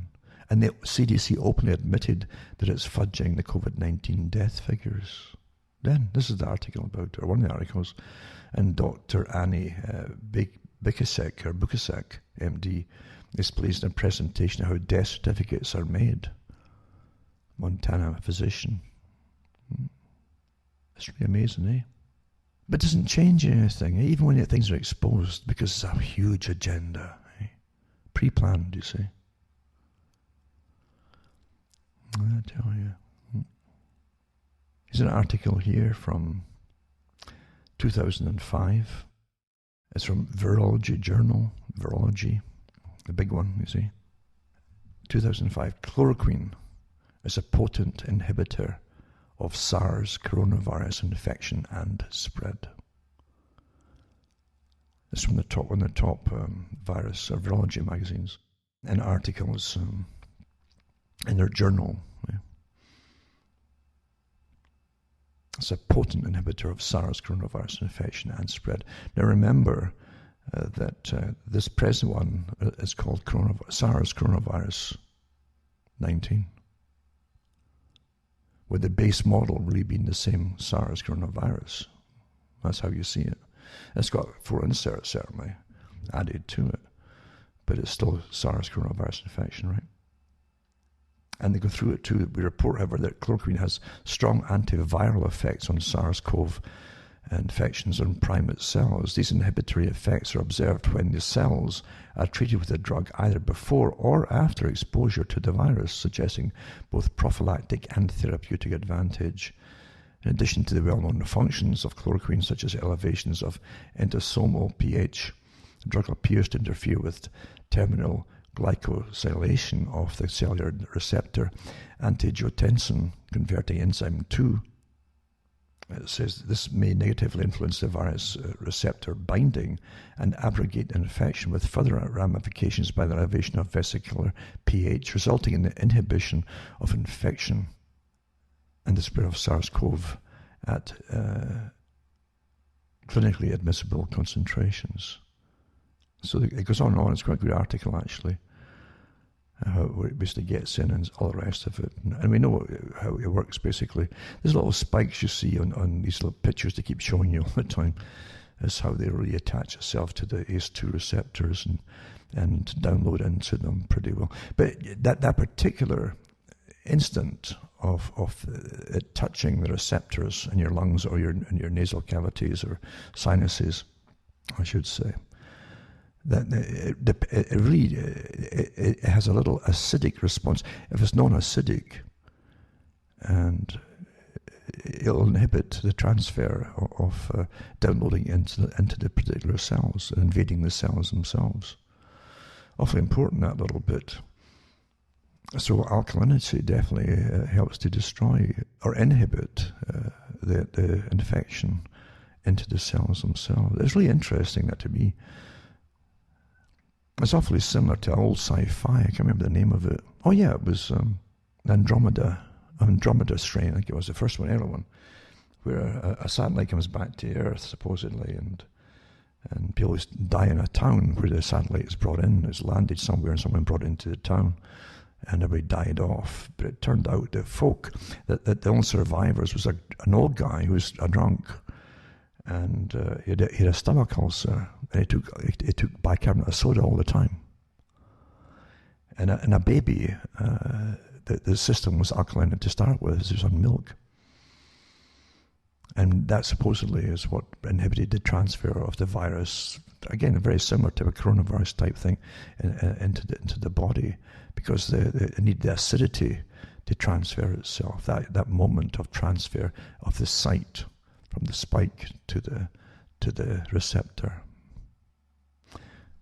And it's interesting, that's an old sci-fi, and yet this is similar to it in the way it's describing it here. And so I'll put these links up too, they're all from good articles written years ago, basically praising it for what it did. You know. Here's another one too, and I've mentioned this one already as well. More infectious coronavirus mutation may be a good thing, says disease expert. This is dated to August the 18th, although I know I saw it before that, maybe a different article. But it says that an increasingly common mutation of the novel coronavirus found in Europe, North America, and parts of Asia may be more infectious, but appears less deadly, according to a prominent infectious disease doctor. It's Paul Tambia, senior consultant at the National University of Singapore, president-elect of the International Society of Infectious Diseases, said evidence suggests the proliferation of the D614G mutation in some parts of the world has coincided with a drop in death rate, suggesting it is less lethal. That's normally what happens. It starts to die off. He says maybe that's a good thing to have a virus that's more infectious but less deadly. And it's true enough, if it's more infectious but the symptoms are lessening all the time, you don't really mind it because you won't even know you've had it. It says most viruses tend to become less virulent as they mutate. Well, that's common knowledge, except they don't want you to really know that, especially if you're common. And it's a virus, it says. It is in the virus' interest to infect more people, but not to kill them, because a virus depends on the host for food and for shelter, he said. That's an amazing theory, that too, where they almost give a virus, this primitive thing. You can't really call it a life either. It's almost like a little robot. It's almost like a little machine, as opposed to a bacterium, where a bacterium has a cell. It's like a tiny little animal, but not a virus. It can go inert, a virus. It can hibernate for a long time too. It's almost like a little machine. But they have this theory about it as though it's a living entity that they can think. Huh? I mean, how would this little thing know? Why not kill off its host and that be done with it? I mean, it wouldn't know. It wouldn't say, I better not kill him off. It doesn't have a brain to think. So how on earth would it know that? But they always give this. I've seen this theory taught in medicine for a long, long time. So scientists discovered the mutation as early as February, and it's circulated in Europe and America. The World Health Organization said the WHO has also said there's no evidence the mutation has led to more severe disease. On Sunday, Malaysia's Director General of Health, Nur Hisham Abdullah, urged greater public vigilance after authorities detected what they believe was a D614G mutation of the coronavirus in 2 recent clusters. And they said the variant has also been found in the city-state, but that containment measures have prevented large-scale spread. And he says the D614G strain detected there in Malaysia was 10 times more infectious, and the vaccines currently in development may not be effective against the mutation. But Tambia and Moore-Stroh said the mutations would not likely change the virus enough to make potential vaccines less effective. So you can't find 2 experts that agree on anything, because it's all speculation, really, and agenda-driven, naturally. It's essential all this happened because of the agenda. How are you going to get a great reset and a whole new way of living and sustainability and austerity without it? And this other article by another top scientist, it says COVID-19 was engineered in a China lab. An effective vaccine is unlikely. You're not supposed to mention China at all now anymore, because we're all having CPC, we're all friends again, you see, and it mustn't upset anybody, and just matter what the truth is. I mean, it will not be possible for Dr. Fauci's of the world to dismiss Professor Giuseppe's Trito as a crank. Not only is he an internationally known expert in biotechnology and nanotechnology who has had a stellar academic career, but he's also the president of the World Academy of Biomedical Sciences and Technologies. This again must be a reprint, because I know I read this one before a month or 2 ago. Pretty sure of it, right? And maybe from a different paper or a site. So he's the head of the Biomedical Sciences and Technologies, an institution founded under the aegis of UNESCO in 1997. In other words, he's a man of considerable stature in the global scientific community. Equally important, one of the goals of WABT is to analyze the effect of biotechnologies like the genetic engineering on humanity. So in his new book, this world-class scientist does exactly that. What he says is that the China virus definitely wasn't a freak of nature that happened to cross the species barrier from a bat to man.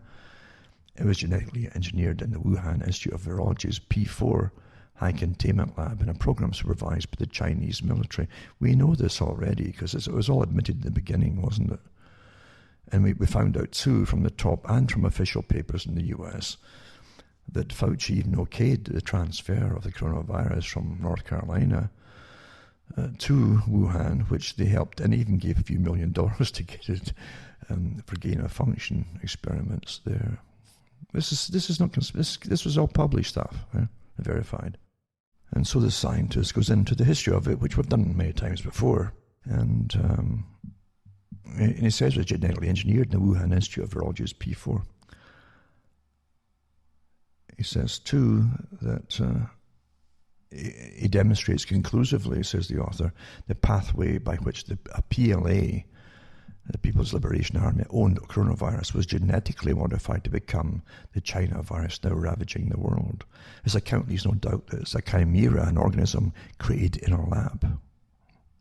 And it connects the dots to the Wuhan lab to France and the US, showing how both countries provided financial and scientific help to the Chinese as they began to conduct ever more dangerous bioengineering experiments.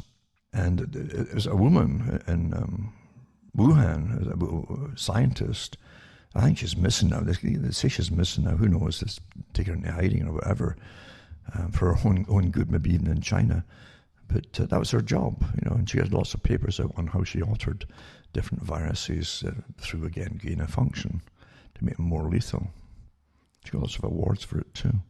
But this article goes through some of this, and he says too that he's doubtful that they'll come up with. He was into the gain of function research and how Fauci was a big proponent of getting it altered with gain of function, and he gave it to the China to continue that. In fact, again, it's all been published before. Anyway, because of all this too, he doubts that because it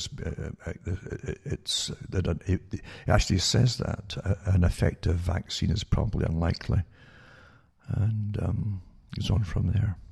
Now again, Fauci, right? This Il Duce, Dr. Fauci, it says this is again from 2020, right? It says Dr. Fauci cheered hydroxychloroquine's success treating MERS coronavirus in 2013, but today he's skeptical. That's weird, it says here. And it goes into exactly 2 weeks later, hydroxychloroquine was deemed the most highly rated treatment for the novel coronavirus in an international poll of more than 6,000 doctors. And then Dr. Fauci was skeptical of hydroxychloroquine's effectiveness. And it says that, but he wasn't so skeptical back in 2013 when he cheered the use of hydroxychloroquine and appeared effective. It says only in cells and lab dishes and treatment against the MERS. That's other coronavirus type 2, you see. So he thought that even the testing in a lab dish in 2013 was particularly encouraging. Yeah. But anyway, again, they've been working with the Gilead company for quite a few years, by the way, before all this happened. So I guess he seems to always he picks the Bill Gates type winners and the other companies' winners, and yeah, I guess he likes winners. Also put up for Australia, it's a class action, I think, against the government in Australia for this incredible lockdown. It's a horrible lockdown they're having. It's a PDF, like all of them. It's like 25 pages for these kind of class action lawsuits. But I'll put up for those that want to look at it. Also, the bad news again, government may provide indemnity to New Zealand supplier of COVID-19 vaccine. Because, of course, as you know, they know there's going to be awful lot of folk are going to die of it. Fauci said, and no, Bill Gates said that himself, didn't he? It was 700,000 might die across the world. I was hoping it was just the world he's talking about, not just one country, because of the vaccine itself. That's what he said in that video. But so, yeah, they want immunity for the suppliers of these vaccinations because you won't get all the side effects shown until a few years are up, by the way. You could have all kinds of nasty things happening. Just like the terrible fallout from the original Simian 40 polio vaccines that came out with all the cancers in them. Still affecting folk today. So the Ministry of Health is already, I guess they must have greased a few palms in the country to fast-track the approval process for the vaccine and won't rule out offering a supplier indemnity for any potential claims resulting from its use. Well, there's something you shouldn't do right away. Don't take anything that you can't sue them for or have them locked up in prison for. AstraZeneca to be exempt from coronavirus vaccine liability claims in most countries. This is another article here for the AstraZeneca one too. They're all getting their immunity from maiming you or killing you, or sterilizing you. Oh, wait, oops, we didn't know. Just like the movie Utopia, or the series, I should say, TV series. And but here's the good news, which we all knew already, because it's quite normal. It happens. A novel breakthrough, it says question mark. New studies show memory T cells offer long-term and pre-existing COVID immunity. So much of the talk about coronavirus over the last couple of months has been about antibodies. And of course, Fauci said, well, we don't know how long these antibodies will last in you. That's just why they want to keep sticking these needles into you. But they're found with testing that a lot of the tests have done on people who didn't even know they'd ever had the virus. They're finding that they're creating immune system cells. They've got immune system cells working in their bodies already, and it might be from previous infections from other COVID diseases that are actually working against this particular one now. See, because they're all coronavirus types that they're looking at the moment. So it's people who don't seem to have high titers of antibodies, but who are infected or have been infected have good T cell responses. He said during a Facebook interview last Thursday, and they found with other studies that patients who recovered all produced memory T cells that recognized and are especially engineered to fight the new coronavirus. So your own body's producing it itself. A third study produced in Nature found that out of 18 people studied, more than 80% developed these T cells. And they should be giving immunoglobulin to the folk who can't recover by themselves, whose bodies are just can't, they're too weakened for whatever reason to produce it themselves. Give them the transfusions, and that's what the blood's for goodness sake, and treat them. But no, it's again bioethics. Well, we can't treat everybody, and these folks, they've already said that. Canada was one of them. We have to work ahead of plans, make decisions on who should get the treatments and who shouldn't get treatments to keep them alive. Because we won't have enough medications. This is before it really broke out.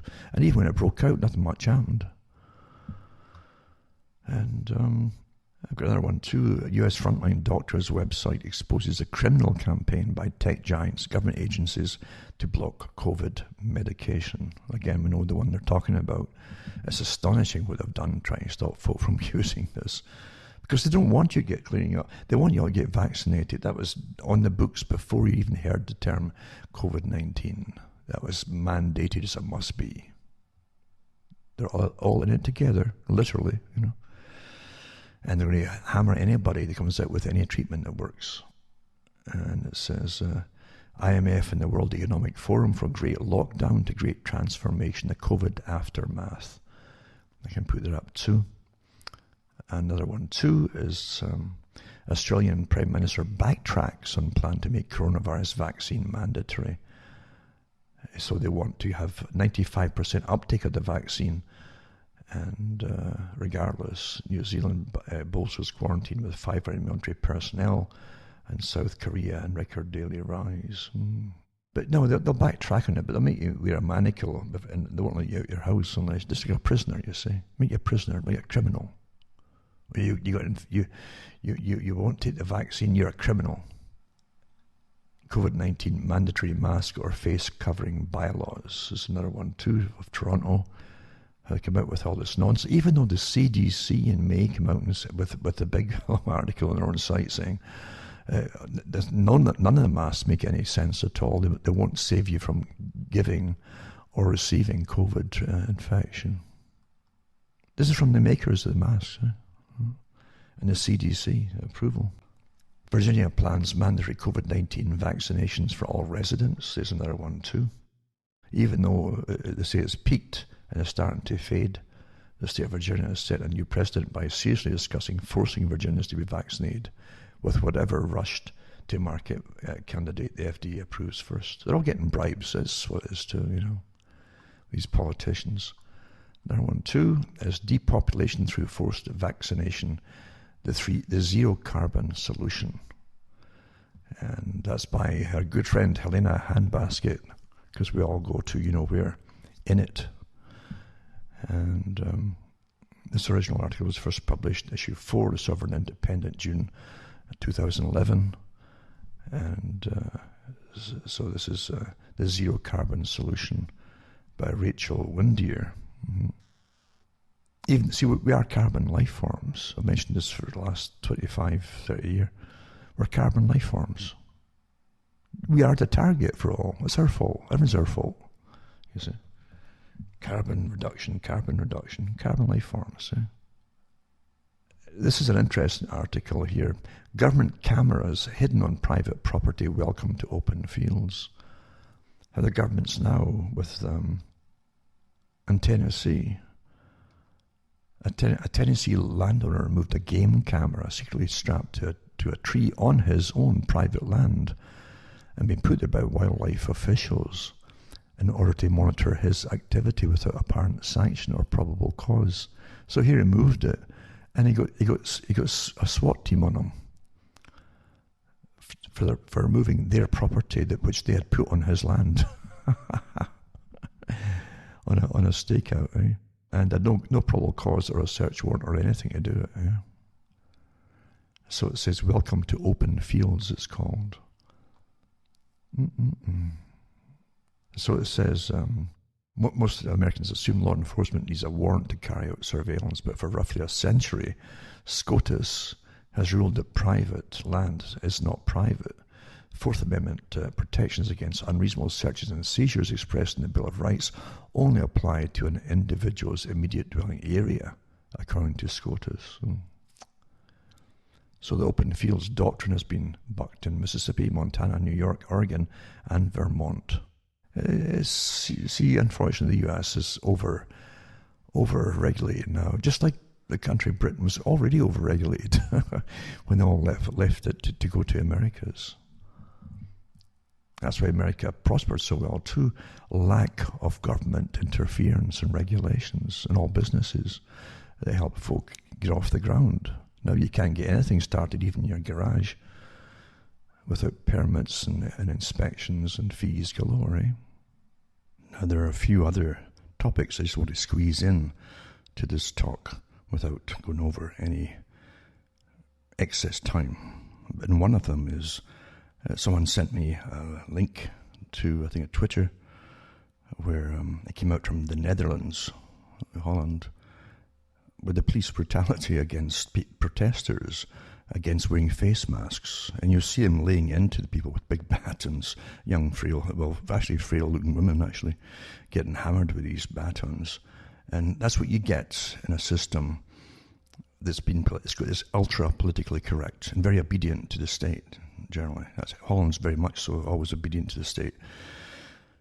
And in the meanwhile, they had riots on the go for quite some time, and at the present is to the present time too, with immigrants who have come in who are protesting and demanding and rioting in parts of the country there, and the police won't touch them. That's what it's come down to now. So I've said before, if you don't belong to an elevated special interest group, are classified as a minority or whatever, even if they're not a minority in some countries, then you won't have any rights at all, and the police will just turn their angst onto the general population. They have no powers or anybody to speak for them, and that's what happens. So, yeah, if you don't wear a mask, they'll lay into you there with batons, and you'll see it happening. Little clips from it. I'll put the links up for that. Also, I'll put the links up for two other things as well, to do with Belarus, for instance. We've got to remember that Great Game India exposed World Bank coronavirus aid comes with conditions for imposing extreme lockdown, and that was what they put out about from Belarus. And Belarus president, that's now under fire actually, after winning the election, he was targeted because he refused this massive aid, way more than they needed, with all these conditions to put them under the control of the World Bank and the IMF. And he said this. He says it's way over. It's about 9/10 what they actually need to get through this. But the conditions were extreme lockdown and Italian type lockdown. He didn't want Italian type lockdown. He said he wouldn't want this happening, what happened in Italy to happen here, he said. So he refused this massive loan, you see. So immediately the EU Parliament turns against him. And now they've got a kind of colour revolution. A lot of young women protesting him winning the election there. Who knows what the situation really is? I'm sure all countries are corrupt, you see. But supposedly he won it. No different from here or the States. It's just in the open. It's always really been that if you understand what happens with elections. That's the way it is. But anyway, he turned down the loans, and immediately he became the enemy of the World Bank, the International Monetary Fund, and the European Union. So remember, they control the world. This is part of a big structure that controls the world. And he said he wouldn't go along with it. He wouldn't become the latrine, he said, of the European Union. In other words, because if you truly are taking, just like Franklin said, Benjamin Franklin, if you take the loans that are given to you, you're now the borrower. And he says never a borrower nor a lender be, although he borrowed himself to get over to England to meet very important people in the financial areas, in the financial district. Different story again. But anyway, that's how it is. Those who you owe money to end up ruling you, and that's basic economics. That's what it is.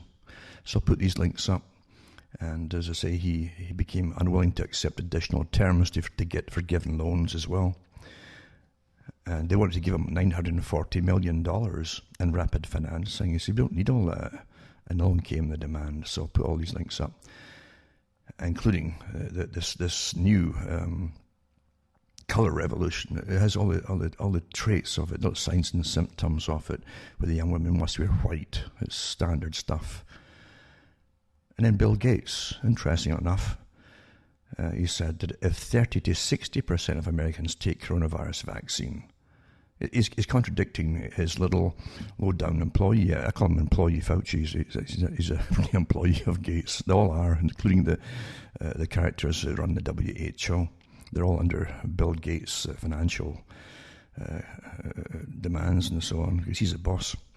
So Bill Gates, after Fauci says, you've got to get up to 80-90% vaccination to get to stop.